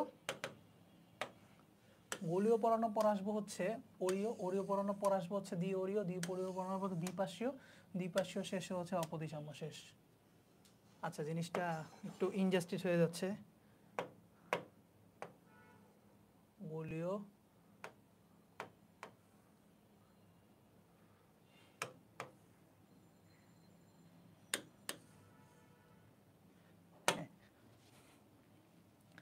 গোলীয়, অরীয়, দ্বি অরীয়, তারপরে কি পড়াবো একসাথে পড়া দিচ্ছি, দ্বিপার্শ্বীয়। দেখো এগুলো বই সংজ্ঞাগুলো বই থেকে পড়বা, আমি জাস্ট জিনিসটা বুঝিয়ে দিচ্ছি। হ্যাঁ, সংজ্ঞা আমি একটারও লেখাবো না, জাস্ট এই জিনিসগুলো বুঝিয়ে দিচ্ছি। সংজ্ঞা প্রত্যেকটা সংজ্ঞা বই থেকে লিখে নিবা, কারণ সংজ্ঞা তোমার যদি অনুধাবনমূলক প্রশ্নে আসে, আমি তো বলছি প্রত্যেকটা শ্রেণীবিন্যাসে ভিত্তি চাইলে অনুধাবনা দিতেই পারে। সো অনুধাবনা যদি আসে তখন সেই ক্ষেত্রে তোমার সংজ্ঞা লিখতে হবে। সো আমি তোমাকে বুঝিয়ে দিচ্ছি, সংজ্ঞা বই থেকে অবশ্যই দেখে নিবা। দ্বিপার্শ্বীয় বাইলেটারাল, তারপর হচ্ছে অপতিসাম্য বা অপতিসাম্য। আচ্ছা আসো গোলীয় প্রতিসাম্য। আমরা কি দেখছি, একটা গোলক বা একটা বৃত্তর প্রতিসমতা কি হয়, অসীম। সোজা কথা সেটাই, যে এটাকে মধ্যরেখীয় অক্ষের সাপেক্ষে অসংখ্য বার ভাগ করা যায়, অসংখ্য বার সদৃশ সমান অংশে ভাগ করা সম্ভব, তাই এটা হবে গোলীয় প্রতিসাম্য। শেষ প্রতিসাম্য, এটা হচ্ছে আমি একদম সিম্পল ম্যাথের ভাষায় লিখবো, প্রতিসমতা অসীম। শেষ, এই একটা কথা দিয়ে বাংলা কথা পুরোটা কাভার, যে মধ্যরেখীয় অক্ষের সাপেক্ষে একে অসংখ্য বার সদৃশ সমান অংশে ভাগ করা সম্ভব, তাদেরকে মানে যাদেরকে করা সম্ভব তারা হচ্ছে গোলীয় প্রতিসাম্য। শেষ।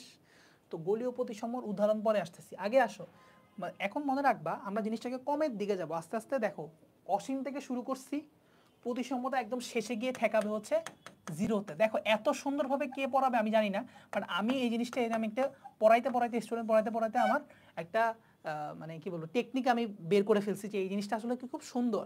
অসীম থেকে শুরু হয়, আস্তে আস্তে ছোট হইতে থাকে। হ্যাঁ, সো এটা আমার সেলফ ইনভেন্টেড আসলে টেকনিক। তারপরে এখন আসো অরীয়তে কি হয়, প্রতিসমতা গ্রেটার দেন 2, মানে একে তুমি 2 এর অধিক সংখ্যক বার সদৃশ সমান অংশে ভাগ করতে পারবা। একটা মধ্যরেখীয় অক্ষের সাপেক্ষে, একটা মধ্যরেখীয় অক্ষের সাপেক্ষে, অক্ষ বা তলের সাপেক্ষে, অক্ষ অথবা তলের সাপেক্ষে প্রাণীসমূহকে যদি 2 এর অধিক সংখ্যক বার সদৃশ সমান অংশে ভাগ করা যায়, আবারও সেই প্রতিসমতার মেইন কনসেপ্ট সদৃশ সমান অংশ, এই কথাটা মানে সব জায়গায় কমন। 2 এর অধিক সংখ্যক বার সদৃশ সমান অংশে যদি ভাগ করা সম্ভব হয় প্রাণীসমূহকে, সেই ঘটনাটাকে সেই বিষয়টাকে আমরা কি বলবো, অরীয় প্রতিসমতা। তাহলে যে প্রাণীটা এরকম, তাহলে অরীয় প্রতিসম প্রাণী। শেষ। যদি হয় দ্বি অরীয়, মানে কমপ্লিটলি 2 এর অধিক থেকে প্রতিসমতা, আগে বলছিলাম 2 এর অধিক, তাহলে হবে এটা বরাবর 2। যদি 2 বার এমন করা যায় তাহলে সেটা হবে কি, দ্বি অরীয়। শেষ। তারপরে আসো দ্বিপার্শ্বীয় প্রতিসমতা 1। কত সুন্দর অঙ্কের মতো মিলতেছে দেখো, প্রতিসমতা 1 মানে কি, এটাকে একবারই করা যাবে, এবং এটার মাধ্যমে আমরা যেটা করি প্রাণীসমূহকে ডান এবং বাম অংশে ভাগ করি, প্রাণীসমূহকে ডান এবং বাম অংশে ভাগ করি। কারণ এটা সবসময় হয় কোন অক্ষ বরাবর, খুবই ইম্পর্টেন্ট এই জিনিসটা, মানে কোন অক্ষ বরাবর করা হয়, সেটা হচ্ছে স্যাজাইটাল তল বরাবর করা হয়। স্যাজাইটাল তল বা অক্ষ বরাবর করা হয়। কোন তল, স্যাজাইটাল তল। আমাদের এই অক্ষ বরাবর মনে রাখবা একটা সুচার আছে, যে সুচারটার নাম হচ্ছে স্যাজাইটাল সুচার। তোমরা চাইলে নেটে সার্চ করতে পারো স্যাজাইটাল সুচার, তোমাকে গুগল ছবি দেখাই দিবে, ঠিক আছে। সো স্যাজাইটাল সুচার, তো এই সুচার বরাবর যে তল চলে যায় সেটাকে আমরা বলি স্যাজাইটাল তল। আবার এই জায়গায় একটা করোনাল সুচার আছে, এটাকে বলা হয় করোনাল তল। তাহলে আমাদের মানুষের এই বরাবর হচ্ছে করোনাল তল, এই বরাবর হচ্ছে স্যাজাইটাল তল। তাহলে মাথায় রাখবো মানুষের মেইন 2টা তল আছে, একটা হচ্ছে স্যাজাইটাল তল যেটা মানুষকে এমনে ভাগ করছে, এমনে, এমনে ভাগ করছে, তাহলে সেটা হচ্ছে স্যাজাইটাল। আর যেটা মানুষকে এমনে ভাগ করবে সেটা হচ্ছে করোনাল। এখন মানুষকে স্যাজাইটাল তল বরাবরই সদৃশ সমানুষে ভাগ করা সম্ভব, নট করোনাল তল বরাবর। স্যাজাইটাল তল বরাবরই ভাগ করা সম্ভব, নট করোনাল তল বরাবর, নট করোনাল তল বরাবর। কেন ভাইয়া? দেখো তো, এভাবে ভাগ করলে একটা হাত এদিকে একটা হাত এদিকে আসবে, সমান অংশ হতো, একটা পা এদিকে যাবে একটা পা এদিকে যাবে, সব কিছু সমান অংশ ভাগ হবে। বাট এভাবে ভাগ করতে যাও, সামনে আসবে এক ধরনের জিনিস, পিছনে আসবে আরেক ধরনের জিনিস, সমান অংশ হবে? সামনে আসবে পোলাপাইনের যে মেল জেনিটালের অংশপত্র, হ্যাঁ, পিছনে যাবে হচ্ছে পাসা, যদি আমি বলি মেয়েদেরও এরকম মানে রেসপেক্টিভ পার্ট থাকবে, ঠিক আছে? তাহলে সামনে একটা জিনিস পিছনে আরেকটা জিনিস, মিলতেছে না তো, বুঝা যাচ্ছে? তাহলে করোনাল তল বরাবর কিন্তু সদৃশ সমানুষে ভাগ হচ্ছে না, তাহলে একবারই ভাগ করা সম্ভব, সেটা হচ্ছে স্যাজিটাল তল বরাবর, তাই প্রতিসমতা এক, যতটুকু বুঝো না। আর এটাকে কেন দুইবার ভাগ করা যাচ্ছে? কারণ হচ্ছে কি, এগুলোর ক্ষেত্রে কি জানি বলে, নাম ভুলে গেছি, দুই হওয়ার কারণ একটা কারণ বলছিল বইয়ে, দাঁড়াও, কারণ হিসেবে কি দাঁড় করাইছে জানি,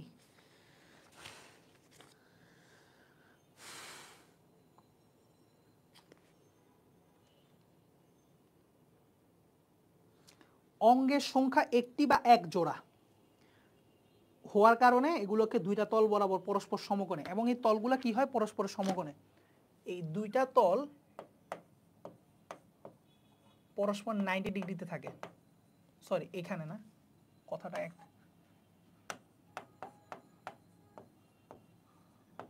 পরস্পর সমকোণ বা 90 ডিগ্রিতে থাকে, 90 ডিগ্রিতে।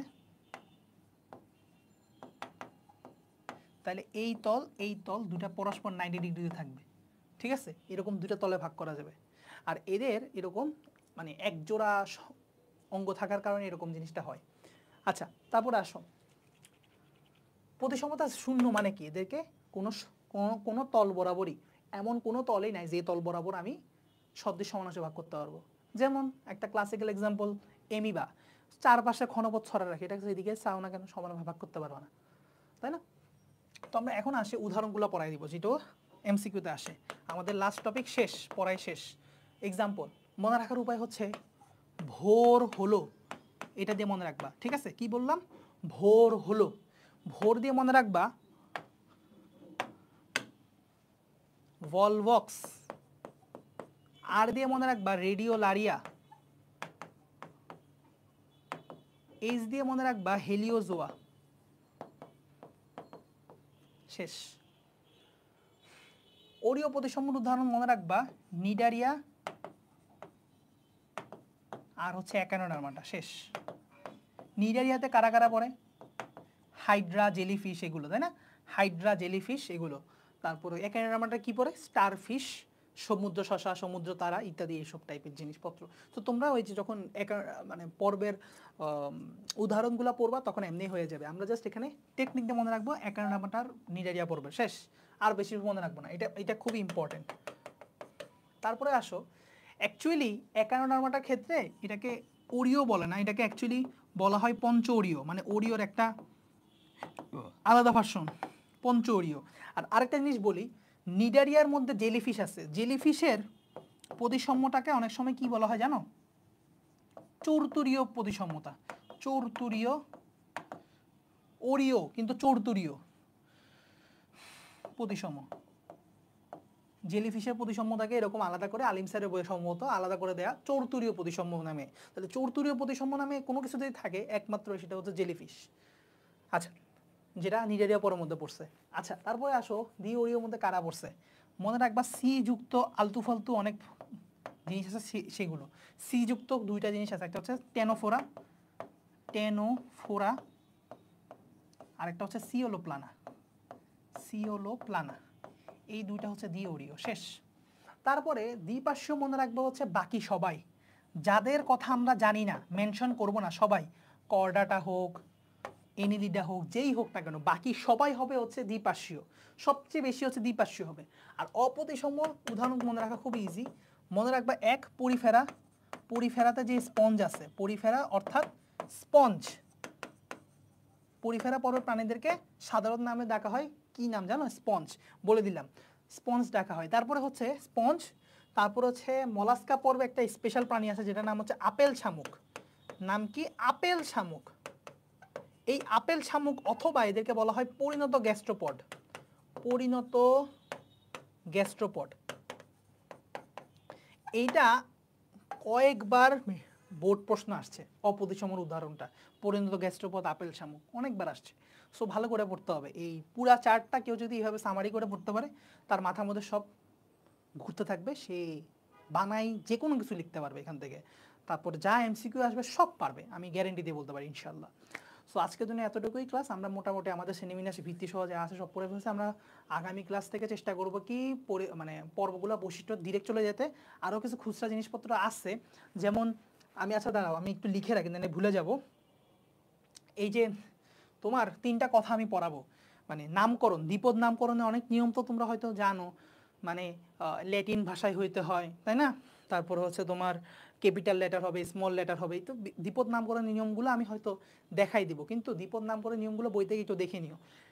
3টা জিনিসে অনেক কনফিউশন লাগবে, সেটা হচ্ছে কি টটোনিম, টটোনিম,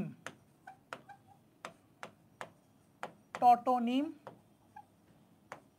সিনোনিম, হোমোনিম।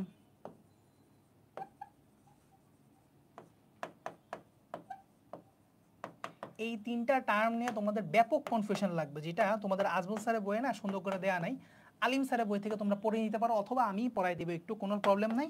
মানে আগামী ক্লাসে, নেক্সট ক্লাসে, সো এই জন্য একটু লিখে রাখলাম জিনিসপত্রগুলো, নাহলে আমি আবার ভুলে যাব। এই 3টা জিনিসে একটু ঝামেলা হয় সবার, মানে জিনিসটা বুঝেই না জিনিসটা কি বুঝাইছে। হ্যাঁ, তো এগুলো বুঝলে মোটামুটি খুচরা টপিকের মধ্যে, খুব কঠিন খুচরা টপিকের মধ্যে এগুলোই। বাদ বাকি টপিকগুলো তোমরা চাইলে রিডিং দিয়ে পড়ে ফেলতে পারবা, মানে তেমন কঠিন কিছু না, এই আর কি। দেখি আর কিছু বই আছে কিনা। আচ্ছা, নটোকর্ড আমরা একটু এক টান দিয়ে 1 মিনিটে একটু যা পারি। হ্যাঁ, নটোকর্ড থাকলে সেটা কর্ডেট, না থাকলে নন কর্ডেট। নন কর্ডেট আমরা জানি সবাই, 1 থেকে 8 পর্যন্ত সবাই, শুধুমাত্র পর্ব 9 হচ্ছে কর্ডেট। হ্যাঁ, আচ্ছা কি বলছে আর একটু দেখে নিই।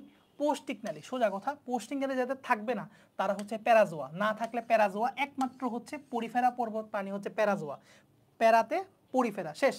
মনে রাখবে প্যারাজোয়া যাদের পোস্টিং থাকবেই না, আর যাদের থাকবে তারা হচ্ছে অ্যান্ডারোজোয়া, মানে পর্ব 2 থেকে 9 সবারই থাকবে। হ্যাঁ, উপাঙ্গ একটু এগুলো এমসিকিউর জন্য দেখে রাখো, তেমন একটা লাগবে না। নামকরণ নিয়ে আমরা হচ্ছে পরের ক্লাসে পড়বো, এখন আর পড়বো না, ঠিক আছে? নামকরণ নিয়ে একটু হালকা পাতলা জেনে নেই, তারপর আমরা ইনশাল্লাহ পর্বগুলো বৈশিষ্ট্য শুরু করে দিব, ঠিক আছে? আজকের জন্য এতটুকু। আল্লাহ হাফেজ, সবাই ভালো থাকো। কারো কোনো কোশ্চেন থাকে করতে পারো, দেখি। ক্লাস শেষ, ঠিক আছে? এখন 1 মিনিট দিলাম, কারো কোশ্চেন থাকলে আমি অ্যান্সার করবো, নাইলে চলে যাব।